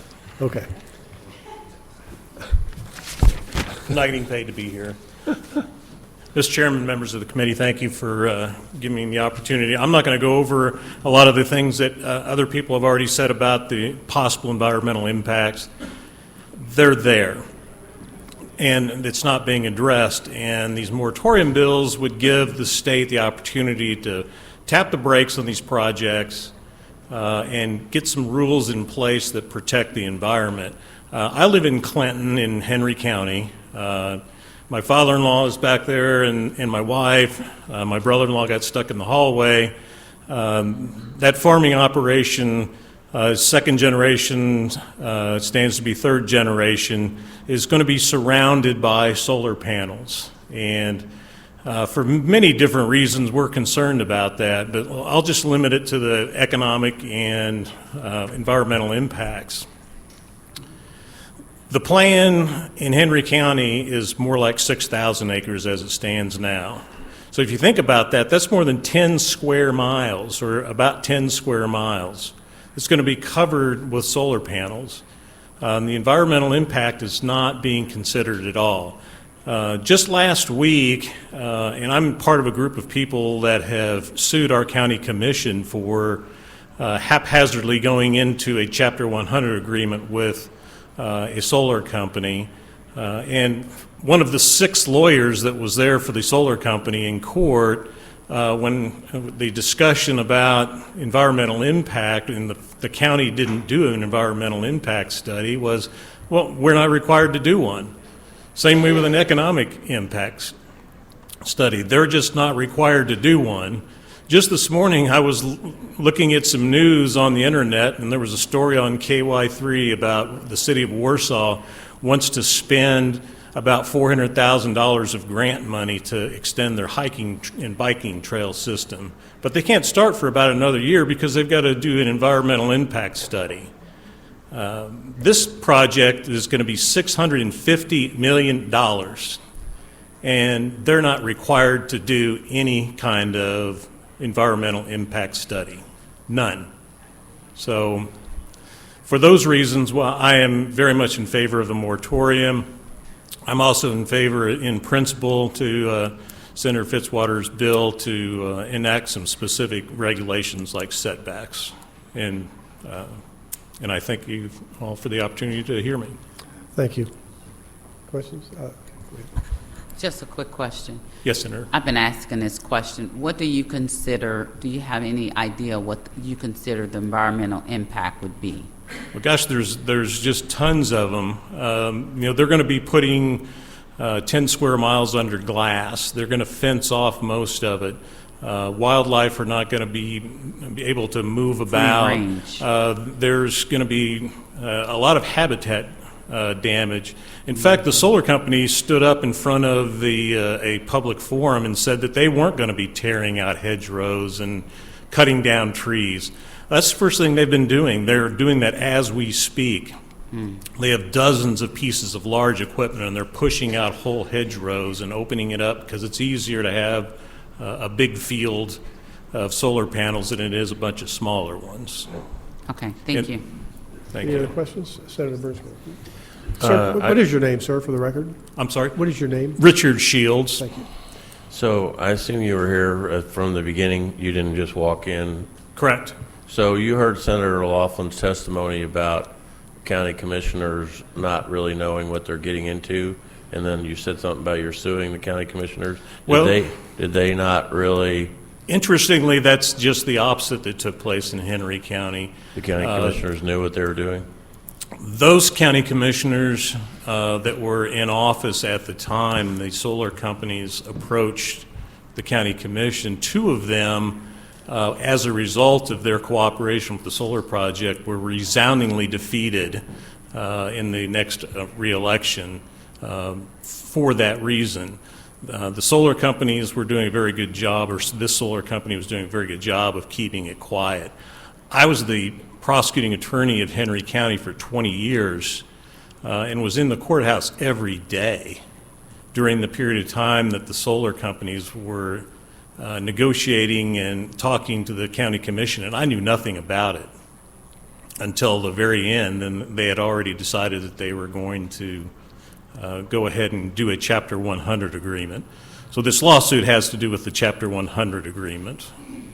Okay, thank you. Any other questions? Seeing none. Thank you very much for your Thank testimony. you. Next person against these bills, please come forward.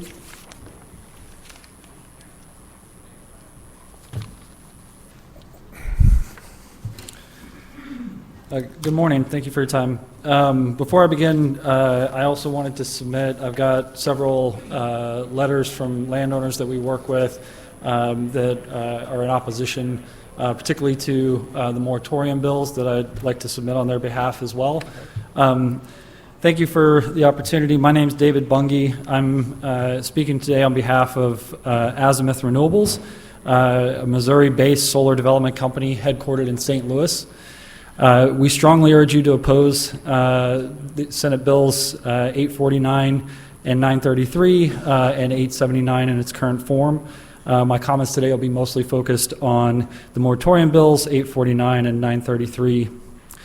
Azimuth Renewables is a small Missouri company. We employ 14 full-time staff, and we have been developing projects in our home state for years now. We are not an outside corporation or out-of-state corporation. We're not speculative investors. I grew up in Mexico, Missouri. We are Missourians, engineers, project managers, developers, working to bring responsible development and economic opportunity to rural communities throughout the state. Our projects have been years in the making. These moratorium bills would impose an immediate statewide stop on solar construction, including projects that are already underway, that would have a devastating consequences for companies like ours. To give you a sense of the impacts of the bill, we have 3 projects in Missouri that are scheduled to commence construction this year, and we have at least 2 more that are on track to begin construction in 2027. These projects did not appear overnight. We've been developing some of these projects as far back as 2020 and 2021. So that's 5 to 7 years of work, investment, and effort that we've put into building partnerships in these communities. A moratorium would halt these projects midstream. That's not stability, that's not good governance, and it's not fair to the communities in Missouri that have engaged with developers like Azimuth in these opportunities. There's also real impacts on jobs, small businesses like ours, and the property taxes available to these communities. As I said earlier, we have 14 employees. A construction freeze is not a minor inconvenience for companies like ours. It's an existential threat. This bill would also prohibit local communities from receiving the additional property tax revenues that these projects would create. Just my projects, we're talking hundreds of thousands of dollars in the first few years and millions of dollars to the school districts over time. These projects would also jeopardize Missouri jobs, and not just my company as well. It would also impact the local contractors that are involved in constructing these projects. Lastly, I just want to speak quickly to the property rights. This bill would undermine core values, private property rights, freedom of contract, and local decision-making. I appreciate your time, and one last thing I just want to say really quickly is in regards to the environmental review and the existing reviews of these projects. We understand the importance of having environmental review and citing guidelines, and there are currently numerous studies and regulations both at the state and federal level that these projects comply with. We work closely with the Army Corps and other local, state and federal regulators in designing and developing these projects. Thank you very much. Questions for this witness? Seeing none, thank you. Is there anybody else here that's not paid to be here that's for information purposes? For just information purposes. Thank you. Come forward, please. Is the hallway still very crowded?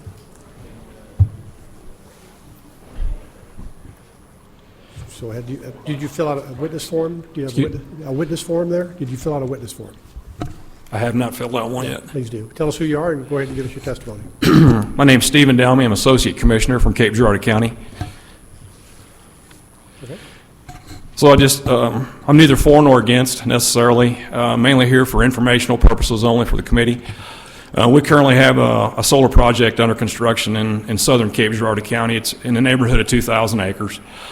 Some concerns I have about that particular project is it's being constructed in essentially what would have been a swamp about 100 years ago, prior to the time the diversion channel was put in some of the most highly productive farm ground in the state of Missouri.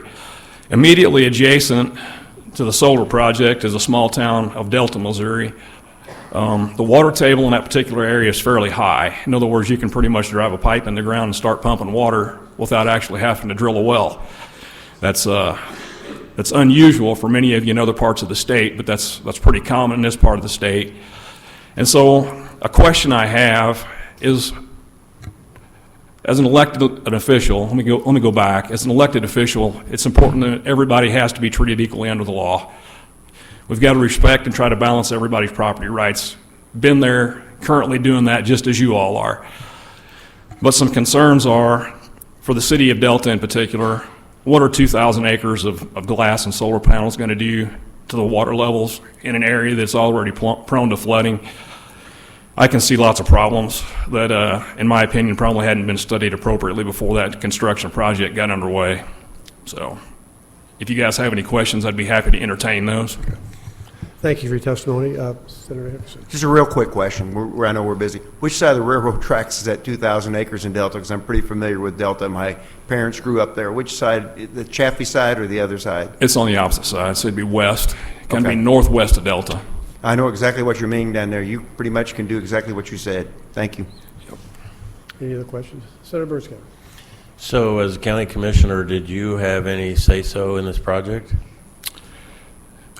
The only thing we did was the Chapter 100s. There's no planning and zoning in the county, so from a property rights standpoint or being able to control whether or not that project proceeded, we didn't have any authority in that particular situation. Okay, thank you. And I would also add that our residents do not want planning and zoning, and so that's the give and take of that particular situation. Because you can implement planning and zoning if you decided to. If the residents wanted it, we could do that. Thank you. Senator McCray. I want to drill down on that a little bit. In my time in this building, whenever we try to have consistent, like safety standards, building codes, things like that, there are counties that don't want that. So why is it just solar that seems to be getting everybody all up in arms? I'm perplexed by this. And also, like, why would a company build something in water? Like, that's their investment. I find it hard to believe that they're not doing some kind of a impact study, because that is valuable material. So that's interesting. I'm going to tell you a short story about a meeting I had with their construction team early on when this project started. So I'm kind of the road and bridge commissioner because there are two of us as associate commissioners. Charlie is elected by the city of Cape, and I'm elected by everybody outside the city of Cape. So technically, 100% of the county roads are in my district. So early on, we met with our construction team. They'd started late last spring. We were having difficulty with those roads pumping and heavy trucks being able to travel. Part of the road use agreement with them required them to repair all those roads. Well, we provided guidance, but they weren't exactly providing guidance. So we were in this meeting. The construction project manager said, I don't understand. We've never had this kind of problem before. And I said, well, where have all your projects been? Nevada, Arizona, Colorado, etc., all the desert Southwest. And I looked at the project manager and I said, you understand that this area was a swamp about 100 years ago prior to the time it was drained. The water table is literally 10 feet down at the level of those ditches that you can look out your window and see. And he looked back and said, we hadn't considered that. That seemed pretty weird to me as a farm boy, that you wouldn't have considered that, but that's what he said. I'd say that's probably not a very good project manager. I can't imagine somebody investing that kind of money in an area and not knowing basics about it. So but what you're saying is the counties are going to be okay now with planning and zoning and building codes and things like that? I mean, I don't think our county's in favor of planning, zoning, and building codes, but... Except as it relates to solar. I mean, most of our residents in the rural parts of the county are definitely opposed to major solar projects. Okay. With the exception of the landowners who are getting paid well for the project. All right, thank you. There's a quandary. Thank you, That sir. is a quandary. No other questions? Thank you very much. Can we have the next person in favor of this bill please come forward? Preferably somebody that doesn't get paid. I don't, but is there a place to sign up for that?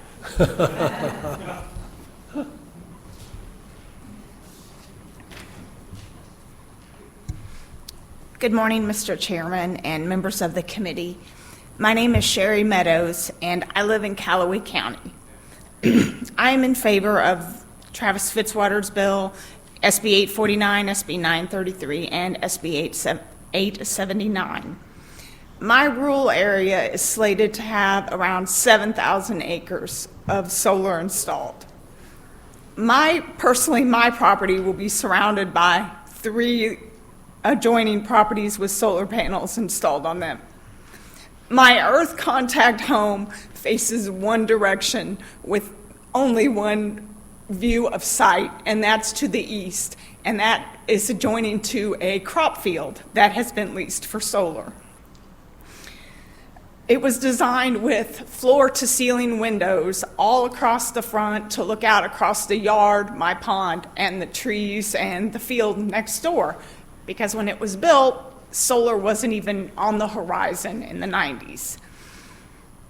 With only a 150-foot setback from residences that the solar developer themselves have set, I could literally have solar panels on the property line between my house and the adjoining property that's signed up.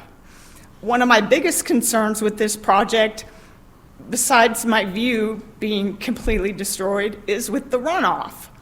The drain tile from this ag field next door literally drains on the property line, and it goes through my yard into my pond. Now, my animals drink out of that. The wildlife drinks out of that. I mow through there, and it already gets enough mud and stuff from just the ag field that is next door. I can't imagine if they're bulldozing and doing whatever next door what it's going to be. And coincidentally, I'm in a valley, so all that land is uphill from me. So there's no way, there's no amount of barriers or anything they can do. And I will tell you all right now, you're invited to my house if you want to come see it and you want to drive down FF. The girl that testified first, she lives in phase 1. I'm over in phase 2, and so I see what's coming. And when I drive down FF and I see what is going to be surrounded by me, part of me gets sad and depressed that the rural area is going to be ruined, and then part of me gets mad that my neighbors are doing this and they're putting me in a position where my view is ruined, my possibly yard and pond are going to be silted in.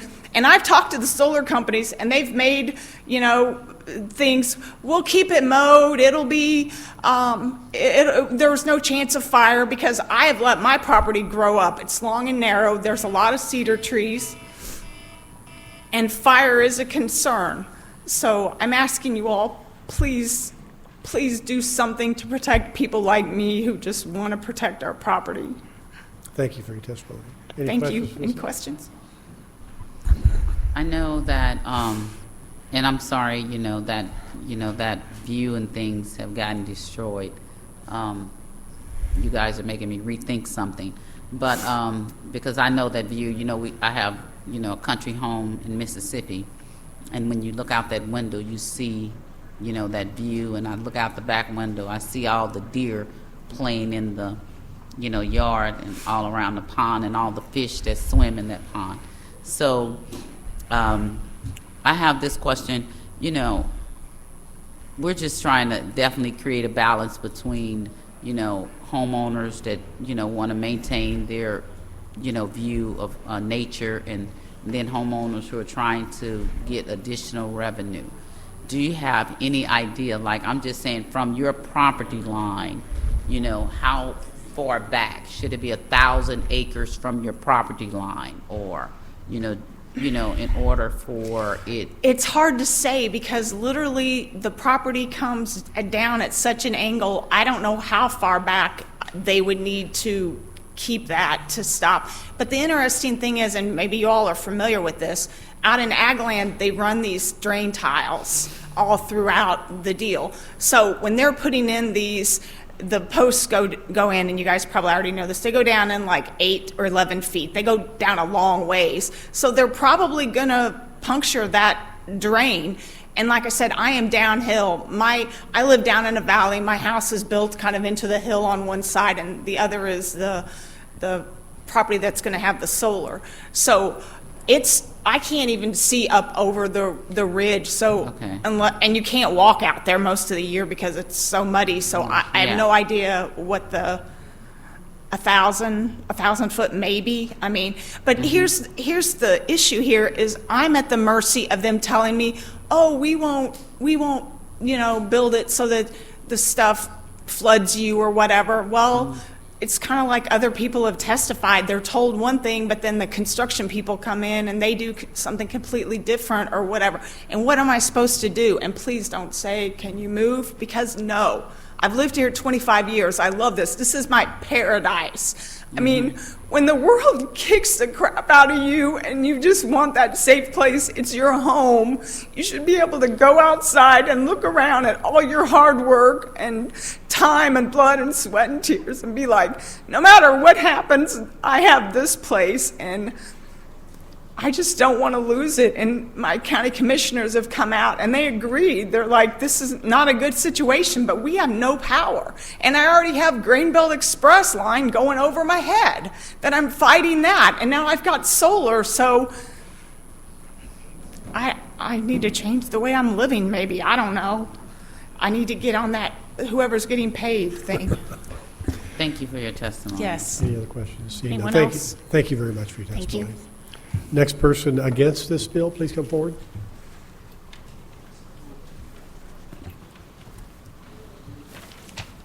Senators, thank you. My name is William Hatch. I'm here to represent Guarantee Electrical and NECA, the National Electrical Contractors Association, the Missouri chapter. We represent over 3,000 electricians, and Guarantee was founded in 1902 to wire the World's Fair and has been working in Missouri since then. Solar is a large part of the work that we do in Missouri. These are not foreign contractors coming in and not caring about Missouri and the farmland. I have heard the frustrations of the farmers and understand that this is something that we need to come to a table and recognize that there is some guidelines when it comes to siting. I look at construction documents nationwide for solar projects weekly, and there is very common to see landscape buffers put in place to help mitigate the visual concerns of the neighbors and address that. One thing I think I want to emphasize is the biologist spoke very quickly, but the beauty of solar is that you're putting land into fallow for a long period of time with perennial agriculture, which prevents runoff compared to an annual tilling regime of large cropping that exists now. So the concerns of runoff and soil damage would be far less with a solar system and perennial agriculture put in between. And at the end, because they are only 25-year asset or 30-year asset, once it is removed, that soil will have the nutrition it needs to sustain that family farm for many generations to come. When we look at it from a labor perspective, this is a lot of hardworking American families across Missouri that are doing honest work and paying their taxes. These projects will continue to develop in our neighbor states as part of the MISO grid. Let's take advantage of having that tax revenue in Missouri and and providing jobs to local electricians who are doing work to provide renewable energy for Missouri. The cost, we've heard about losing the American dream, and to me, losing the American dream is rapidly happening by the cost of our everyday expenses. And the utility costs are going to continue to go up as electrical demand exists, and there's more and more electrical demand every day, and that cost of electricity will continue to go up and up. So I'm highly opposed to these moratorium bills, and I encourage that both sides come to the table using the MOSIA, Missouri Solar Association, and the education that they have to be able to come up with guidelines that allow the industry to continue to build solar locally here and own that. Missouri should not be in the business of telling farmers what they can and cannot do with their property. And mostly, there's nothing better than a farmer who's worked his whole life to lease a portion of it to be able to pass generational wealth on and be able to give stability to his family and farm. It's like anything else. Diversity is the absolute, sustains us absolutely for the long term. And farming the sun is just one of those tools that we are giving farmers. I can take any questions. Thank you very much. Any questions for this witness? Seeing none. Thank you. Next person in favor of this bill, please come forward.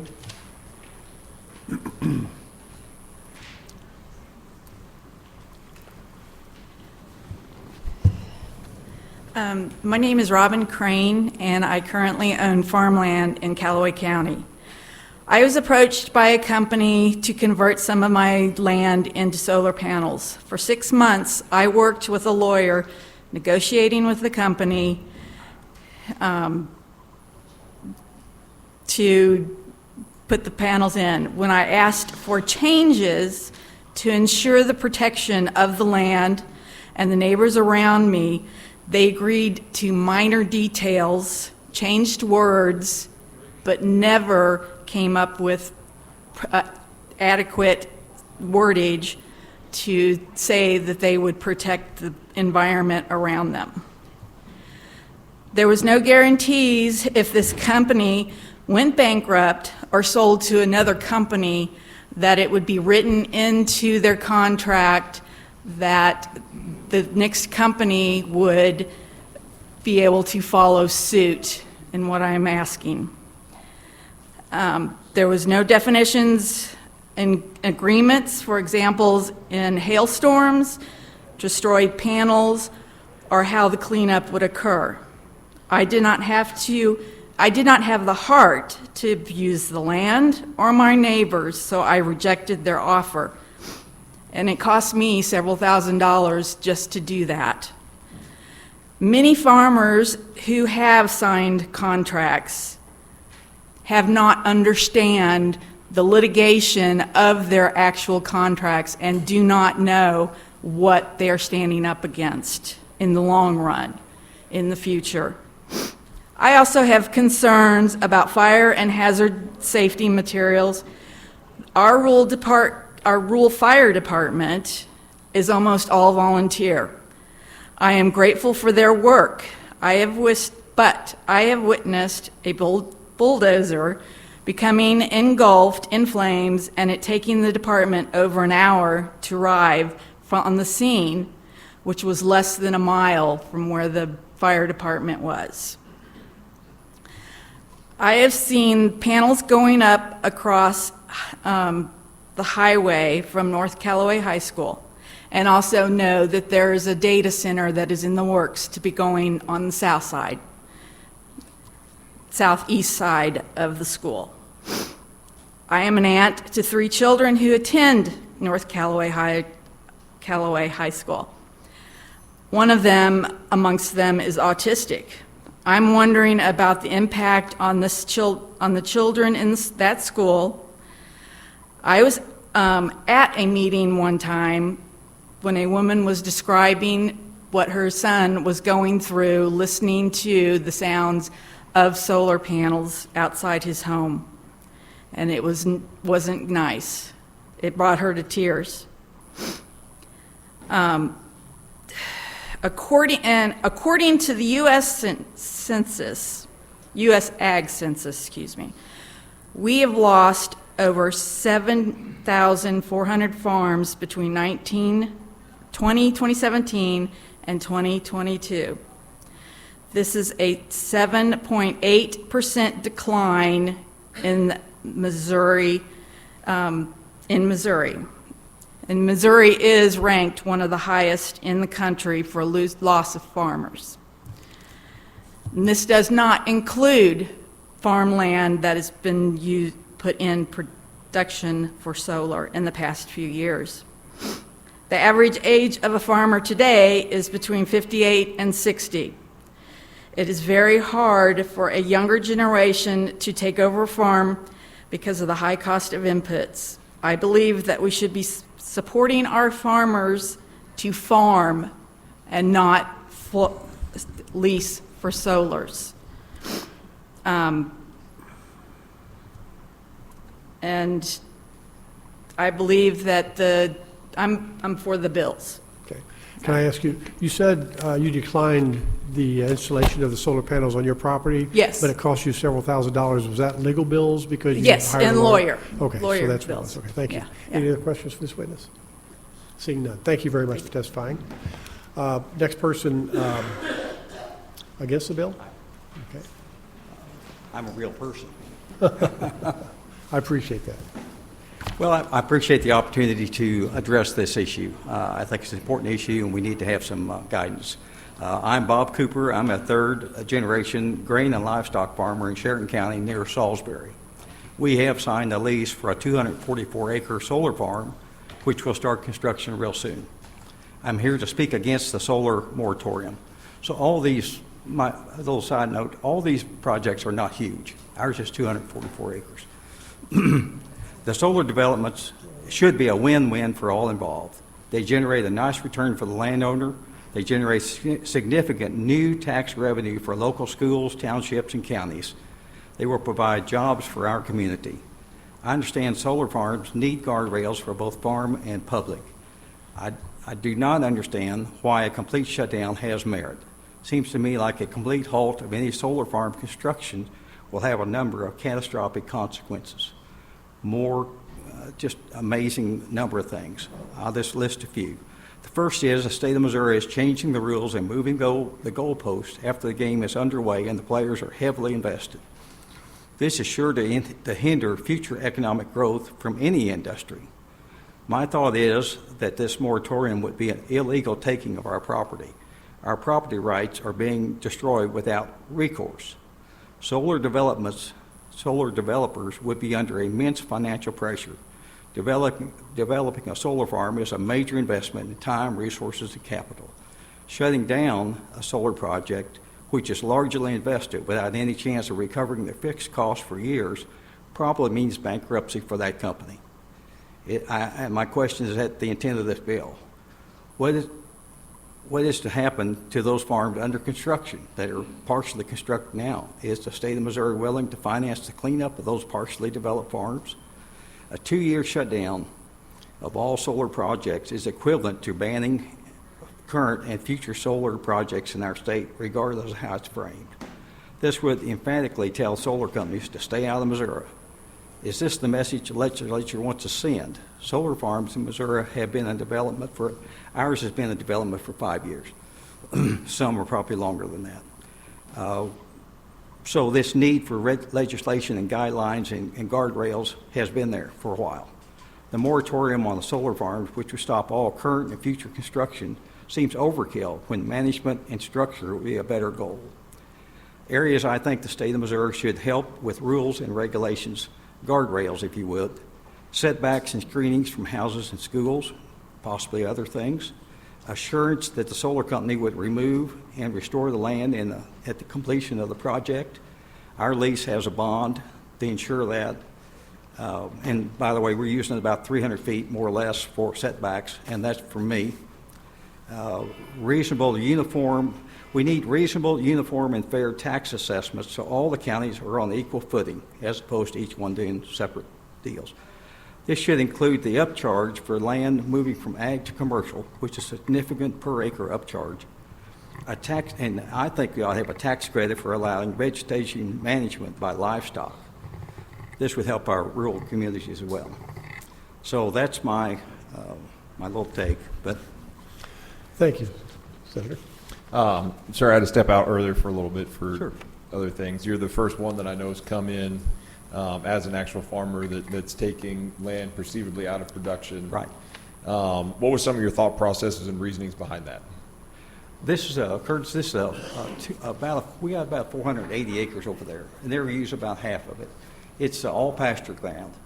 Once they put the solar collectors on there, we're still going to be pasture ground. And when they finish, and all these things will leave, it's going to be pasture ground. They're going to drive I-beams in the ground, and they'll pull them back out later.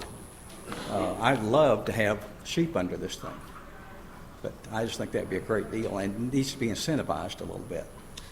There was a cotton farmer down in Texas that I think converted around 3,000 acres to solar and put sheep on it, and that's a method for him of bringing the next generation back to the farm. And I don't want anyone to take in the crowd that I am a big fan of solar. I just know that there's many different perceivable ways to do it. So you being a farmer and engaged in the economics of it at some point in time had to make sense for you. Right, it does. It makes great sense. It beats row crop farming and cows both, even though cows are really good. But they are right the now, other sir. little thing I'd like to point out, we're going to have, this is upland pasture ground, so we're going to have areas of solar collectors and areas that don't have any. I've heard people talk about wildlife. The ditches and draws are going to be left alone. They're going to be fenced out. They're going to push a few fence rows out, old fence rows that really need to come out anyway. They've probably been there for 100 years with hedge posts that are rotten and barbed wire that and breaks they in need to come half. out anyway. But the ditches and draws are going to thicken up because we don't have cattle in them. So the wildlife, I think, are going to benefit from this deal. I think the runoff is going to be minimal because we're going to have grass under here. And if you've seen the rainfall simulators, grass always wins. So for us and our scale, I think it made sense. It's a great deal. Yeah. All right. Thank you. Everybody wins. That's what we're looking for. Yes, sir. Thank you. Thank you. Any other questions? Senator Bernstein. Anything? Hang on just a second. Oh, I'm sorry. So you've been working on this project for 5 years? Yes. And you don't have solar panels up yet? They're going to start this month, next month. If we don't pass the moratorium? Yeah. We're not draining any ponds yet. So do you have setbacks in your contract? No. There's no the setback? setbacks are from me. I've got neighbors, and I want to make sure that we do all we can to protect them. So you implemented your own setback? Right. And what is it? Well, I don't know the feet. The one house has got a ditch not too far east of it that has trees on it now. So it's not defined? It's not a number. It's just what you think would be the What it best? looked like would be a good idea. Okay. Yeah. It's going to be around 300 feet. And then your county commission, did they have any say-so in this project? No. In fact, we've been trying to get them to do a Chapter 100, and they seem not to want to do that. My fear is that this will be sold to a utility, and then the tax rate for our schools is going to go to near nothing. Okay. It'll go from, they've been offered $120,000 a year, and the assessor thinks it's probably going to be $320,000. And if that happens, the line is owned by Ameren. And I just am, in my mind, Ameren's going to buy this. And then the county will get, $5,000 or $6,000. So those are the discrepancies that I would like to see you guys work out. Okay, thank you. Yeah, easy. Anything else for me? Thank you. Thank you, sir. Okay, thank you. That was against. Next person in favor, please come forward. I'd like to thank you guys for letting us come voice our concerns with all of this. My name is Mark Larson, and I serve as the Northside Commissioner in Henry County. I ran for this position in 2024 because I saw how local government was handling a major utility solar project and how little voice the citizens had in the process of it. What I witnessed as a private citizen and now from inside county government has convinced me that these bills, SB 849, 879, and 933, are absolutely necessary to protect counties like mine. Before I took office, our commissioners signed agreements with large-scale solar developer, including a Chapter 100 tax abatement and pilot program, with no environmental study, no economic impact analysis, and no meaningful public engagement. These deals were finalized just days before I and another newly elected commissioner were sworn in. Voters had clearly voiced their concerns, but their voices were ignored. The developers behind these projects, they're not local. They're backed by large out-of-state corporations that use layers of LLCs, benefits from federal tax incentives, and walk away with short-term profits, leaving the long-term costs on the shoulders of counties and taxpayers. These deals look good on paper for them, but they lack transparency, accountability, and long-term safeguards. We now have more than 100 citizens involved in a lawsuit against our own county, citing bad faith and failure to protect the community. There are unanswered questions around decommissioning, land use, drainage, road damage, and the real cost of giving up productive farmland potentially forever. These bills don't stop renewable energy. They simply require that we ask the right questions before approving these massive projects and give counties the tools to pause and assess the risks, require real cleanup and bonding protections, give counties, including third-class counties, which is what we are, without existing zoning authority, the power to require permits and establish setbacks for large solar projects before they move forward. Protect taxpayers from being left with the long-term burden, and they protect nearby landowners who choose not to lease. including their property values, drainage, and quality of life. I urge you to move these bills forward. Rural Missouri deserves a seat at the table, not a cleanup bill after the fact. And I want to thank you for your time. Thank you for your patience. Any questions for this witness? Seeing none, thank you very much, sir. Next person against this bill, these bills, please come forward.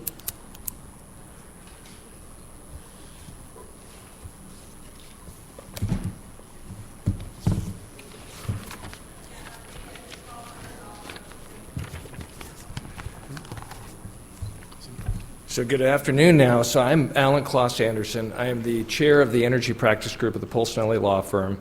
I'm here with Mark Brady. He's in our St. Louis office. We work on energy projects around the country. We're about 1,200 lawyers. I'm also a professor at the University of Kansas School of Law, and we literally teach in my energy class things related to policy such as and how we handle land use and property rights. And I'd be happy to go from Madison and his thinking when he wrote the Fifth Amendment and the Constitution, as well as all the documents when we get to property rights, but we'll save that for another time. So the first thing we look at here, and partially in relation to the moratorium, but also in relation to putting in citing criteria without having a due process, a process where we look at those and see if they're appropriate, is why do we do that? And the answer, we do it because either it's some kind of new use or we've seen something that requires modification. In this case, solar is nothing new. There's somewhere between 5 and 10 operating projects in the state of Kansas, or excuse me, state of Missouri. We haven't had the issues that have been raised. They haven't occurred. We also, this is not new for the country. When we look at what we've done in the United States, we have absolutely decades of history. We have more than 210 gigawatts of solar energy projects operating throughout the United States. And to give a sense of scale, that's about the peak load of Kansas City times 60. So it'd be 60 Kansas cities at the absolute peak load. That's the amount of solar we've done. You know, Texas is one of the biggest solar generators, Oklahoma, you know, and all through that have similar conditions as Missouri. So the necessity for a moratorium, when we think about all the rules and regulations that go with those projects, they're immense. So when we heard about, we're worried about soils, we're worried about these, we're worried about runoff, we're worried about all those things, those are just like any other project. We don't have the right to create toxicity problems because EPA and other agencies look at that. We don't have the right to create a runoff problem to the neighbors because another agency looks at that. So there's nothing new about solar related to those issues. I appreciate their concerns and they're authentic, but we have those things in place. So there's nothing now that has created an emergency or something where we have to take the drastic action of taking away the local control and harming people's property rights. So you've seen that. So we look at when does a solar project happen and why. The first thing is, do we in Missouri have a good solar resource? May be surprising to people, but the solar resource in Missouri is similar to northern Spain. It's a remarkable solar resource. So we have a natural resource. And when we're talking about solar energy, it's just energy. There's no mandates, there's no requirements. It's what's good in the free market and for our grid. And with the resource we have here, solar energy is an incredible addition. The second is, do we need power? A project doesn't go forward unless the marketplace says we could use that electricity. When you look at Missouri, we absolutely need more power. We need it more because of weather. We need it more because of other increases in need. But if we were to take away a solar resource of this, an energy resource, the impact economically and national security, both locally and broader, would be immense. And the last part of that is we have to have willing landowners. And in this case, when we talk about property rights, we know this is a safe use. So to take away a safe use from people without kind of a logical process to it, it is absolutely anti-property rights in a way. And we can happy to expand that further. I also have Mark Brady here is on a Chapter 100 basis, if there's any questions on that. First of all, as far as the EPA and the environmental issues, so when a tornado hits a solar place, which is obviously has probably happened, what kind of cleanup do they have? So there's two parts. There's one, is there anything within and it could be any infrastructure. So any infrastructure, in this case solar panel, is there anything in that could create a toxicity? In the case of solar panels, there is not. If a solar panel is broken, if there's a fire, there are not heavy metals in these things, so that if this has been studied and we have all the studies that go with that, because that's what EPA and other agencies look at. So do we have a worry about that? So if there's a hailstorm, there's a tornado, and they're broken, first of all, they're not broken, it's not like glass in the sense you think of small particles, it's like more like windshield glass, something like that, and you have encased material with nothing with toxicity issues. So what you have is a debris issue. So the agencies that require cleanup of debris, those are the agencies that get involved, but it's not a toxicity issue. So the stories I hear about toxic, is that just rumor or just, I mean, where does this There come would be from? old types of panels from the earliest days. So sometimes when people go out to the internet and they find things, you find things from a past history. So there were some early versions of solar panels that may have had some of the different heavy metals, and the kind that are used in anything, even remotely recently, do not have that, and partially because of the need for the regulation that goes around that. The solar panels for these projects do not have a toxicity issue. Okay, thank you. Could you quickly, for the committee, explain the Chapter 100, how that works? Is there a short version of that you can share with us? Yeah, I'll try to be very, very brief. Thank you, Mr. Chairman. Again, Mark Brady with the Polsinelli Law Firm.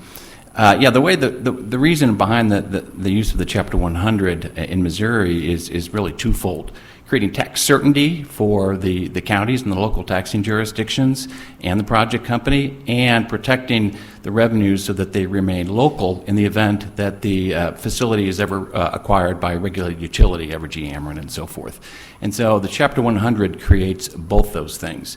Back in 2000, the solar projects were historically tax exempt in Missouri. In 2022, the Missouri Supreme Court eliminated that tax exemption. So at that point, there's a great deal of uncertainty on how to tax solars. The Chapter 100 was the solution, where you create a negotiated payment in lieu of tax over the life of the projects. As a result of that, the counties have tax certainty. They know what they're going to be getting for the life of the project. School districts know what they're getting. Fire protection districts, emergency service providers, they know what they're going to be getting for the life of the project. They can plan, they can budget accordingly. And the second real benefit, as I mentioned, is the Chapter 100 protects against the state assessment if the project is ever acquired by a utility.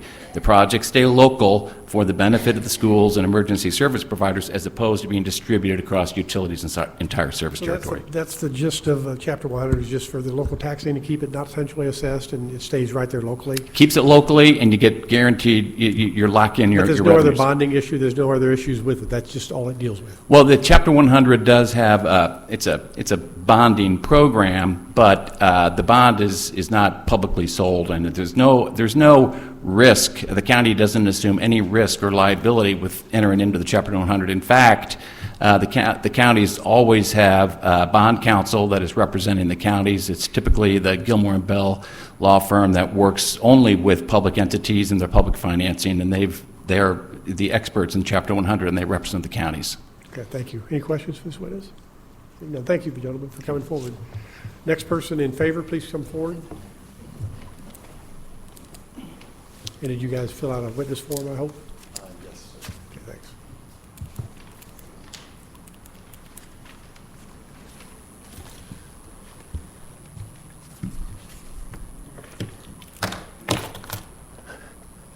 Thank you, Mr. Chairman and committee members. My name is Michael Rogier, and I'm from Henry County, and I am in favor of the bills that are being presented. One of the senators had asked over here, she's not present right now, but she'd asked why the solar companies?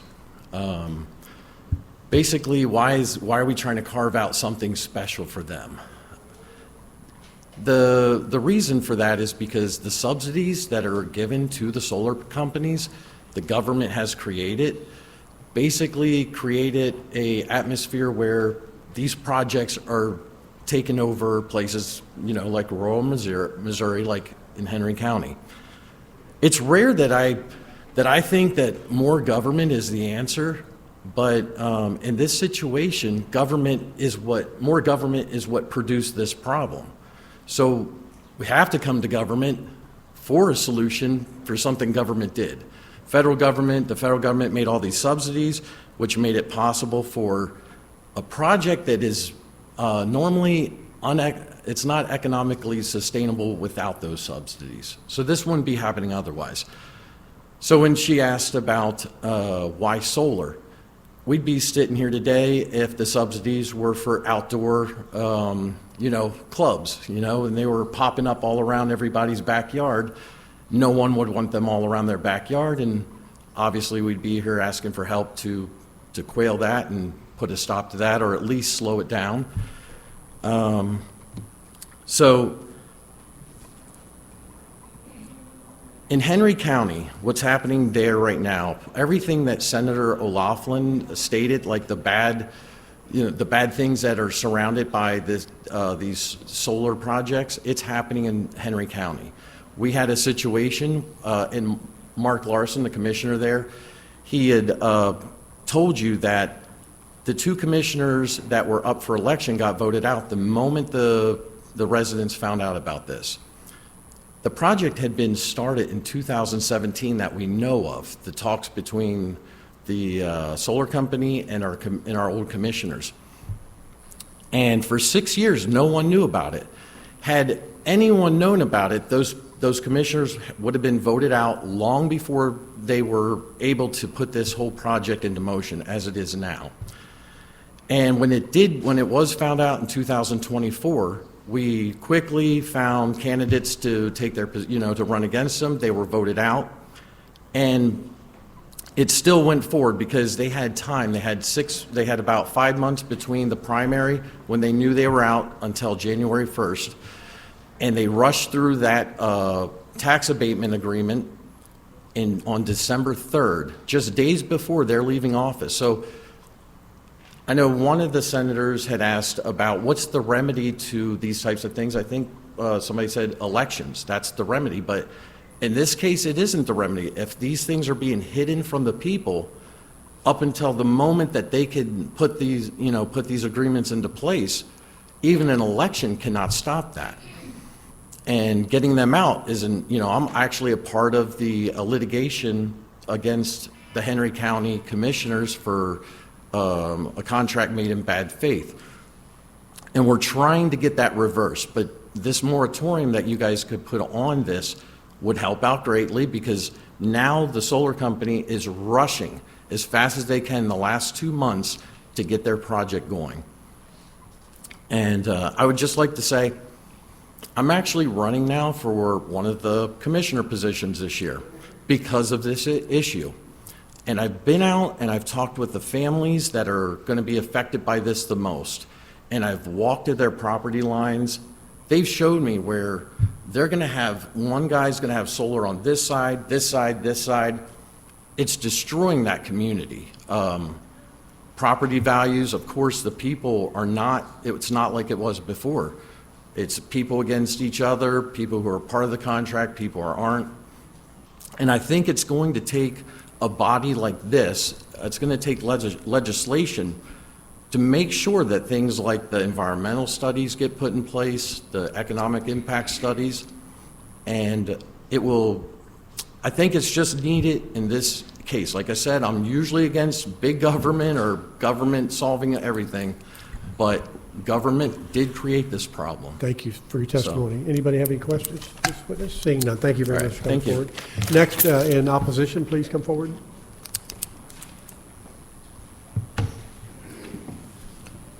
Afternoon, Chair Searpoy, Vice Chair Henderson, and members of the committee. My name is Mark Walter. I am a constituent of Senator Gregory here. Thank you so much for taking the time today. I live in unincorporated Ray County, Missouri, on 40 acres of homestead with my wife and my toddler. And I have been in the solar industry. I am, just to be clear, testifying on my own personal behalf. I am not representing any company. I don't work for a solar company at the moment. But I've spent the past 15 years of my life in the solar industry. I started as an installer. I was on the roof in the rain and the sun for 2 years, hauling modules up on people's roofs. And I moved on, and I've been doing policy for utility scale companies for about the past 10 years. In that time, I've learned a lot, I've grown a lot, and I've seen a lot of fights. I've worked on the local level, I've done a lot of commission work, I've done a lot of work with folks who would be fairly upset about solar going on around them, and I have to say, as a rural guy, as somebody who understands this through and through, I get it. I really do get it. So I'm here as a bit of a scold today for the companies that do bad development. And I am very much opposed to Senate Bill 849 because it would be tremendously detrimental. And I'll just say at the front end, I get the sense that this has already been addressed, but the way the bill is currently drafted, it would not just stop utility scale projects.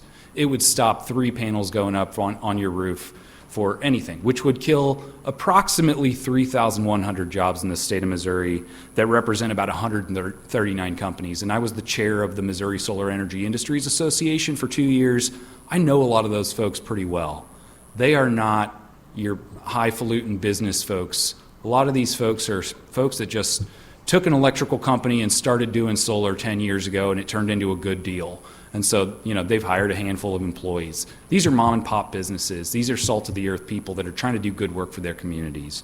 Now, on the utility scale side, I can say a handful of things that I know to be true. Number one, Missouri doesn't have to recreate the wheel. I have worked in Ohio, Louisiana, Kentucky, North Dakota, Michigan, Illinois, Pennsylvania, a good handful of states that have solved these problems, or at the very least put in place good regulations that create the environment for healthy development. There are plenty of bad developers out there, and I joked for a long time that I had a job in policy because of those folks, and I had to clean up their messes when they would make bad projects that upset local people and end up with state legislation like this. The answer, I can tell you, is not a moratorium that will put billions of dollars of investment in rural Missouri on hold or kill off mom and pop businesses that are trying to do rooftop solar. The answer is good regulation. And the good news is that there's lots of states that have already established and spent years living under what those regulations look like.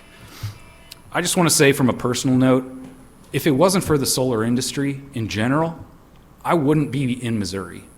I would be somewhere else. I have chosen to live in Missouri because I am a heritage Missourian. My family has been in Missouri for generations and generations, fought in every war since the Revolutionary War. And if it was not for the Missouri solar energy industry, I would have had to move elsewhere because there are just not enough jobs for people in my line of work. If there's anything I can do to be a resource in the development of good regulations that allow for community benefit programs, that require good neighbor agreements, those kinds of things should be done, and I'm here to support that. If there's anything I can do, please, please, please let me know. I'm happy to be a resource. Thank you very much. You fill out a witness form. Already done. Thank you, sir. Much. Any questions for this witness? Seeing none, thank you. Appreciate y'all. The next in favor of this bill, please come forward. How many people are left to testify? I don't think we've made any progress at all. By one. We got to be done by 4:45. And that's 12:31. I hate to do this, but I'm going to change it to 2 minutes, okay? Okay, Just so we can... I'm glad you did 2 minutes because I've modified my approach today right now. Thank you very much. I had drafted for a couple of days all kinds of things I want to say, and then I hear lots of good things here. Okay. So I'm going to winnow it down to Mark Taylor's experience. Okay. Is that your name, Mark Taylor? Yes, okay. it is. We have a 160-acre farm in Randolph County. We were approached back in 24 sometime about getting into solar. You've had a representative here from Azimuth Renewables. Okay, I received one of their contracts. 26 pages. All right, I reviewed it. Not all things in there were also promised. All right, they form a company called they're an LLC. They form another company with the leases underneath it called Diamond LLC. They sell that LLC to a North Star Clean Energy of Michigan, who signs documents back in Missouri with another LLC called Grand River LLC. So it's like, who's doing what to who, all right? And so and the only way I got to get the data is I had to use the Sunshine Law to find out that there were MOUs and adjustments made. So why do we need a moratorium? Well, it's a pause, okay? And why do we need DNR? Well, I have 160 acres. Part of it's farm, part of it's timbered, part of it's water, part of it's floodplain, okay? I'm downhill from the 2,400 acres signed up for solar. It's all headed my way. 4 different waterways coming to me, all right? From my research, all right, I am at risk, okay, of something that was a legacy to my children. And I don't dislike anyone else who signed up. I'm maybe even advocate for someone who's got a small project, but 2,400 square acres, and I have no say. So I called the EPA, I called the Corps of Engineers, I called the U.S. Fish and Wildlife, all right, I called the DNR, all right, and there was nobody that. The only way that there's going to be any regulation on this, they say there's all kinds of this research going on. You know who doesn't get researched? Anyone who didn't sign up. I am not included in the evaluation of the environmental impacts if I didn't sign up. So they can say they work with these people. Yeah, they work with the people who are going to get paid a check. All right, their lands, not my lands. So yes, we need DNR, because when I called DNR for the second time, not believing the answer the first time was, hey, we have no jurisdiction. I called again 2 weeks later, got a different guy, got the same answer. They were consistent. We have no jurisdiction. There's no statutes that allow us to have any control. But if there's a problem, you can give us a call and come check it out. That's a Band-Aid, not a wound prevention. And I believe in that. I believe in this fine man's, his 1,000. I'd add to it, if we were going to do more lines, 300 to property lines, 250 to roads, wetlands, and floodplains, because I have that on my lane. Someone talked here earlier about building stuff in the water. Okay, well, I'm surrounded by it. So please, if we all can cooperate and come up with something that safeguards the best interests of the farmer who wants to sign up, but also all the people who don't want to and who are forced into what I'm told right now is 30 to 50 foot setbacks. Imagine that around your property, on every side of your property, a 7-foot fence like that. Okay. And that's all I have to say. Thank you, sir. Any questions for this witness? Seeing none, thank you very much for coming forward.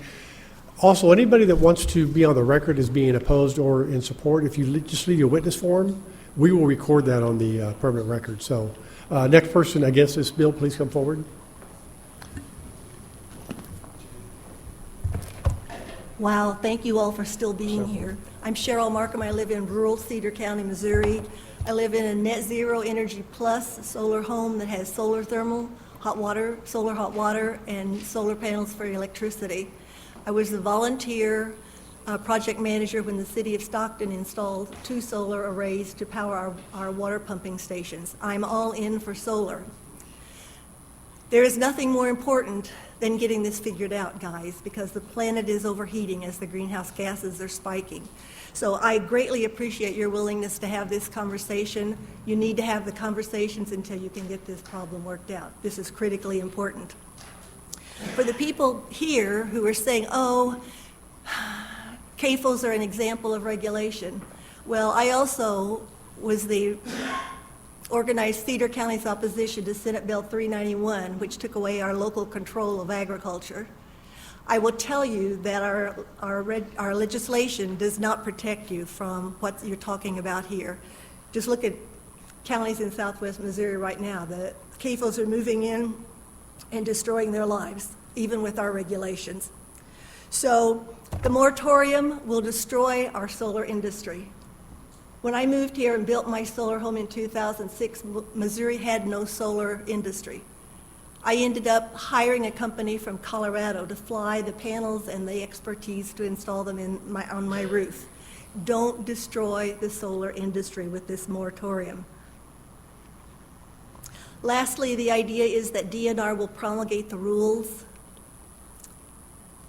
To my knowledge, DNR lacks the expertise and the staff in order to do that. So I don't know how you're going to get that done. We do need somebody to regulate it, but we need people with expertise. That's all I have to say. I'm really passionate about this. Thank you for working on it. Don't stop until you solve it. Withdraw this bill. Testimony, any questions for this witness? Seeing none. The next person in favor, please come forward. You've got to be quick. Okay.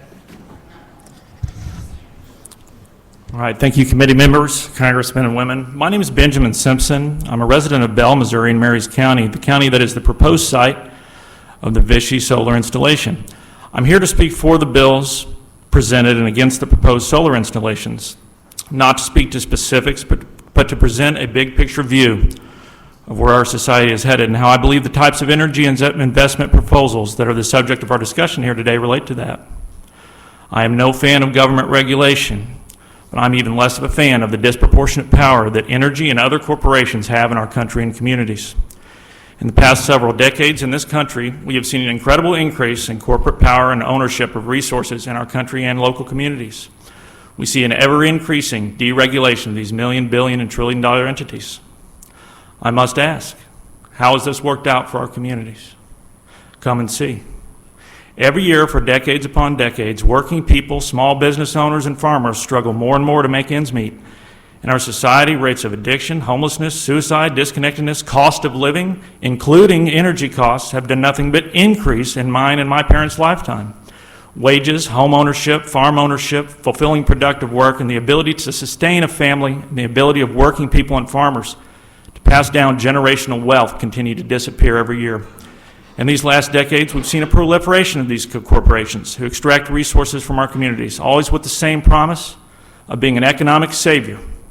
I invite everyone to reflect on their own life and family histories to determine if any of these promises have been true for our society in any industry.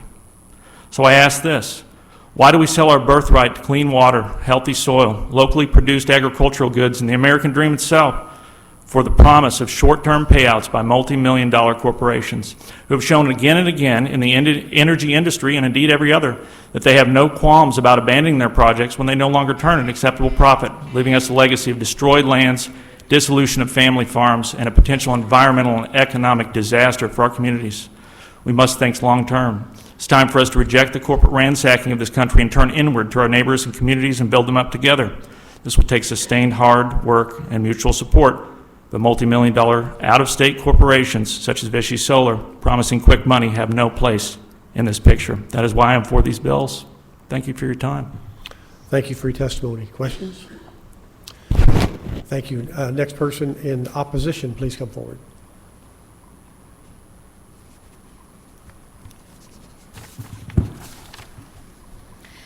Hello, chairpersons and members of the committee.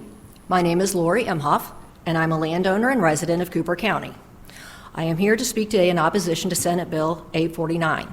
I will preface this by saying that we are a smaller landowner with a piece of land less than 200 acres that is currently under a solar contract and looking to move forward. At its core, this bill is an unprecedented intrusion into private property rights. Landowners should be able to decide what is the best use for their land, whether that be row crops, grazing cattle, conservation, or even leasing a portion to solar energy. As stated before, farm families are already facing volatile commodity prices, rising input costs, and generational transitional challenges. Solar leases are one tool that helps keep land in the family and farms operating. This bill would take that tool away. This bill would allow Jefferson City to unilaterally take away these decisions. This is not a Missouri value. This bill would harm rural economies. Solar development brings new economic opportunities to rural Missouri, including lease payments to stabilize farm income, construction and maintenance jobs, and most importantly, local tax revenue for schools, roads, and emergency services. A statewide moratorium would abruptly halt that progress. I would like to address respectfully Senator O'Loughlin's concerns. I feel that I'm very lucky to live in Cooper County. Our commissioner is outside. He was not able to make the cut to get in here.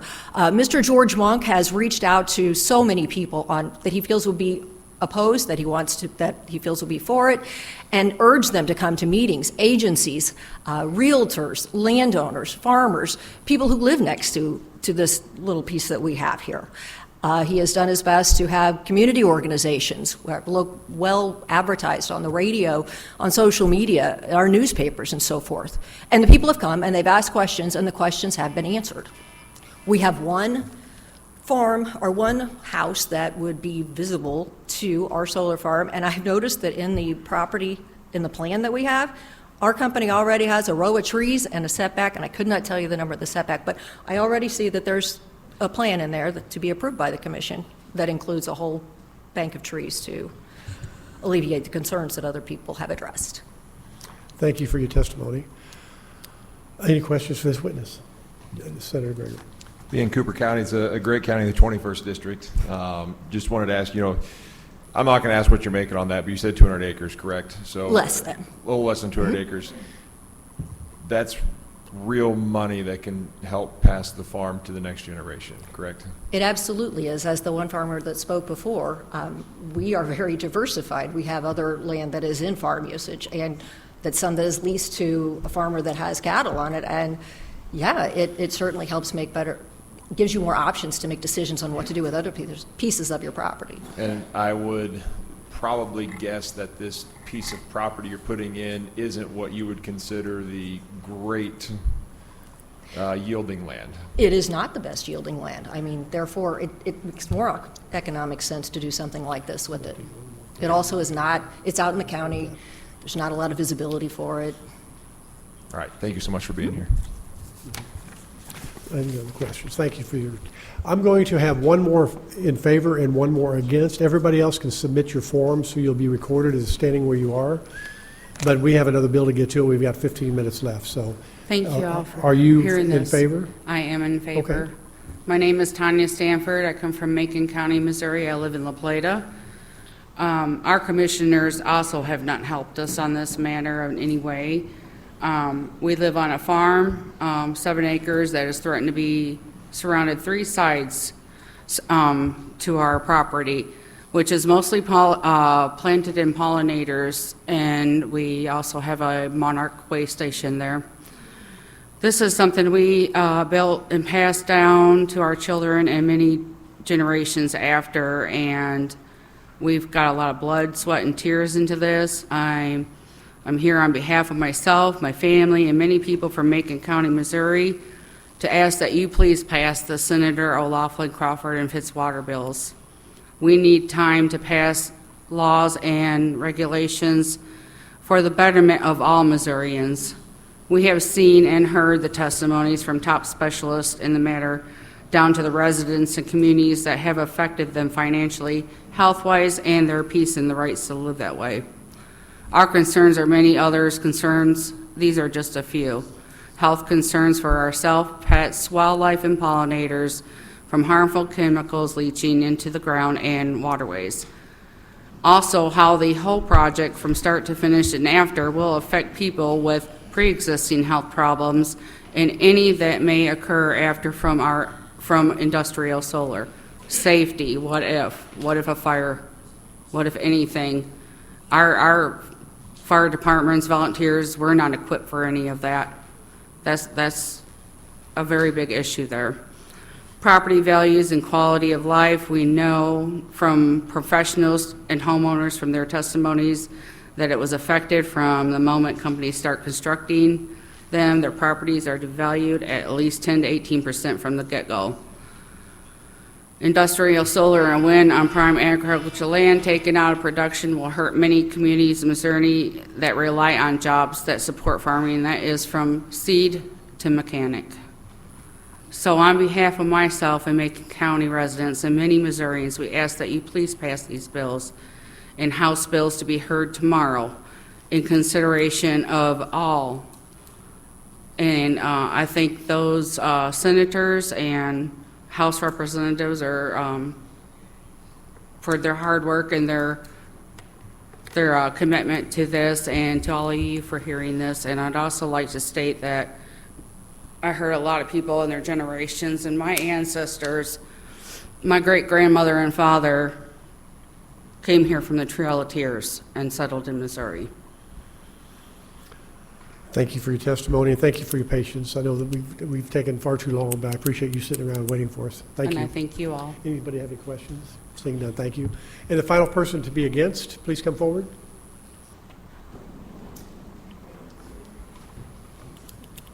Do you have a witness form? I will fill one out. Yes. Please do. My name is John Coleman. I'm a licensed engineer for Integrity Energy Partners. We're a subsidiary of Nabolt's Construction, with offices in Springfield, Columbia, and Kansas City metro area.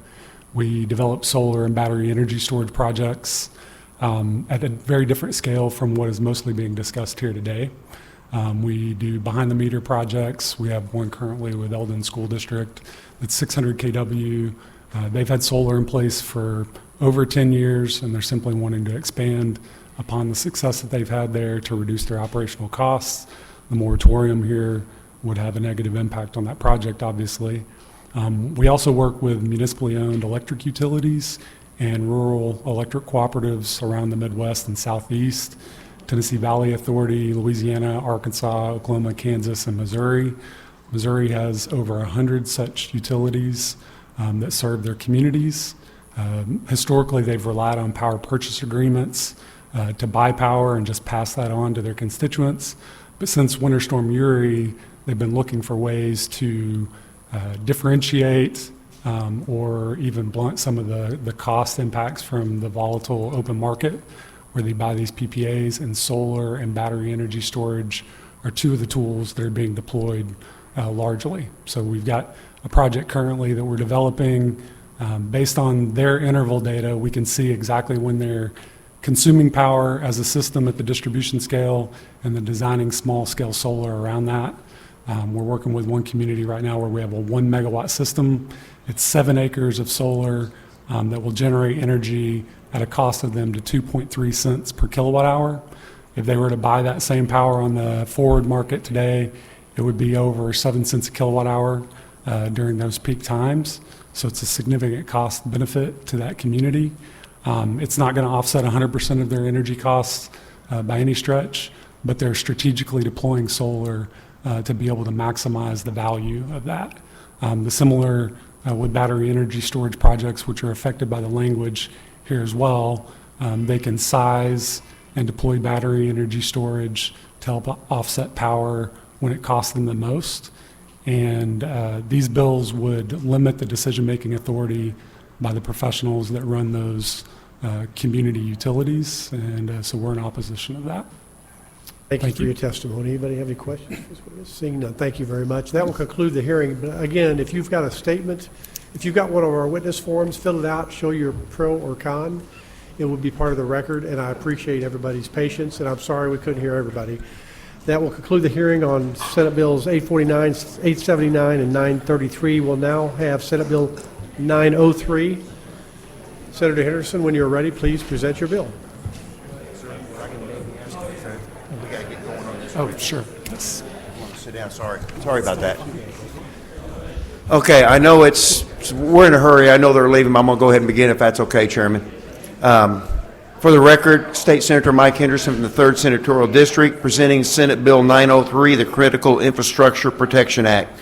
Missouri has seen an increase in people damaging telecommunications equipment such as cutting internet and fiber lines, interfering with cell phone towers. These actions disrupt internet and phone services for businesses, schools, and residents. They can also interrupt 911 services. You know, I think nowadays people see their phone and their internet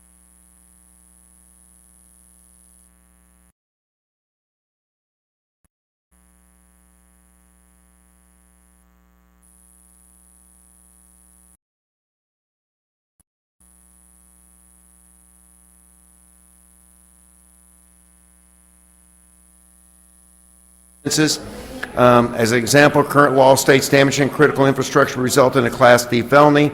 Under this language, the penalties would include purposely damaging, Class D felony, willfully or maliciously damaging, under 750, a Class A misdemeanor, 750 to 25,000, Class E felony, more than 25,000, a Class D felony. If the damages to the facility cause any eruptions or degradation of the facility, this will result in a Class C felony regardless of value. The person who committed the offense shall be made to give restitution and due community service.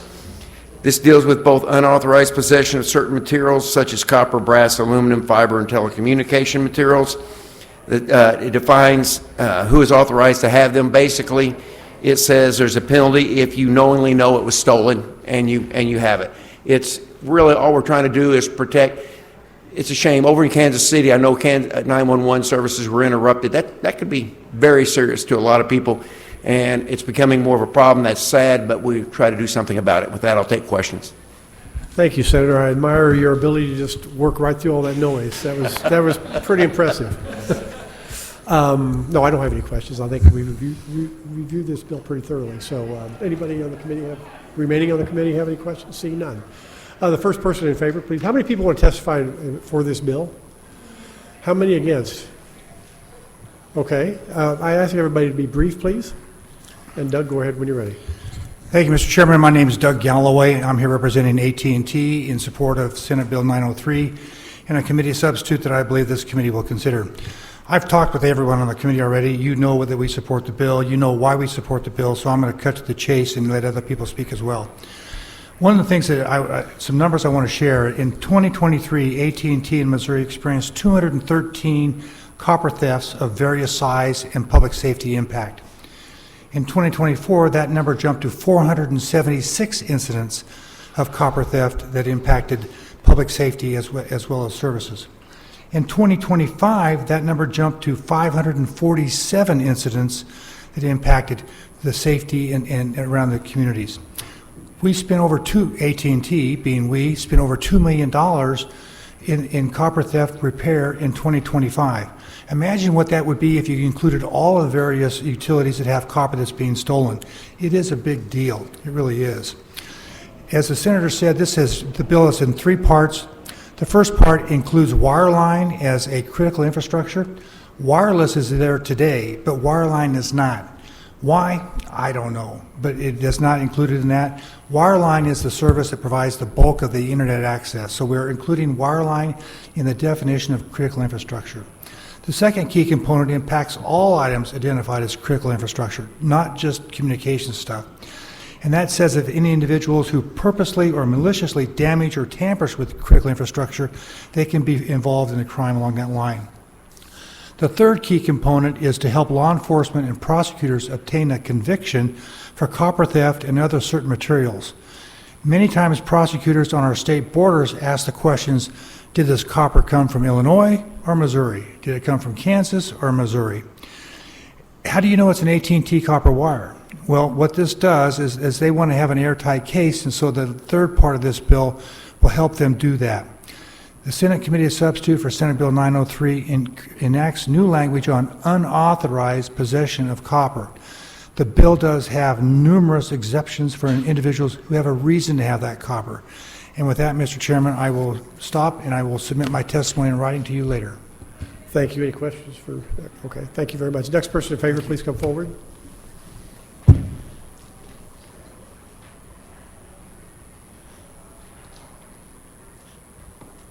Bill Gamble, Missouri Broadband Providers Association, in favor. Thank you, Mr. Gamble. Excellent testimony. The next person in favor, please come forward. Yeah.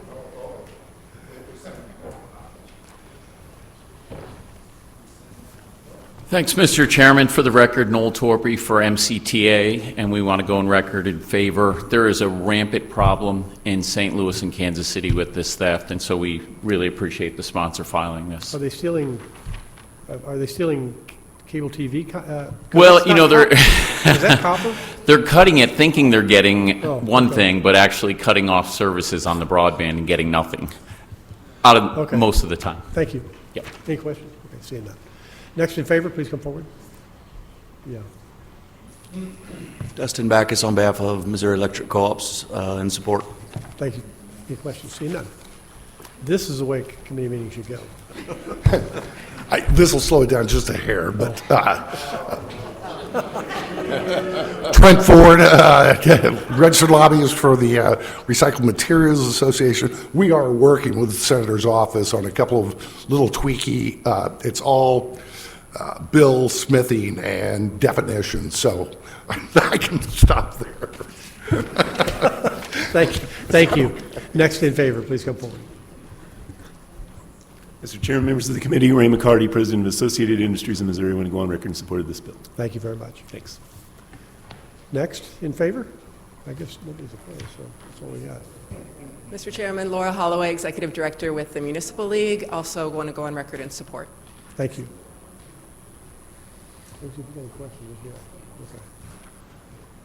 Chairman, committee member, Pat Kelly, Executive Director of Municipal League Metro St. Louis, just go on record in support. Thank you. Mr. Chairman, members of the committee, Fred Dreiling with City Utilities of Springfield and the Missouri Association of Municipal Utilities. And since I know your lunch is sitting on your desk up there, I'll be very brief. But we are in favor. Be happy to answer any questions. Thank you very much. There is no questions. Next in favor, please come forward. Mr. Chairman, members of the committee, Zach Monroe on behalf of Ameren Missouri supported the bill. Is electrical considered in this bill? I believe it's the critical infrastructure's definition. So that would fit it. Okay, Yeah. thank you. Anybody else in favor? Please come forward. Matt Jesse, Missouri American Water, testifying in support. We don't use copper wire for our water, but we support the premise of the bill and, protecting our critical infrastructure. Okay, thank you. Any questions? Seeing none. Anybody else in favor?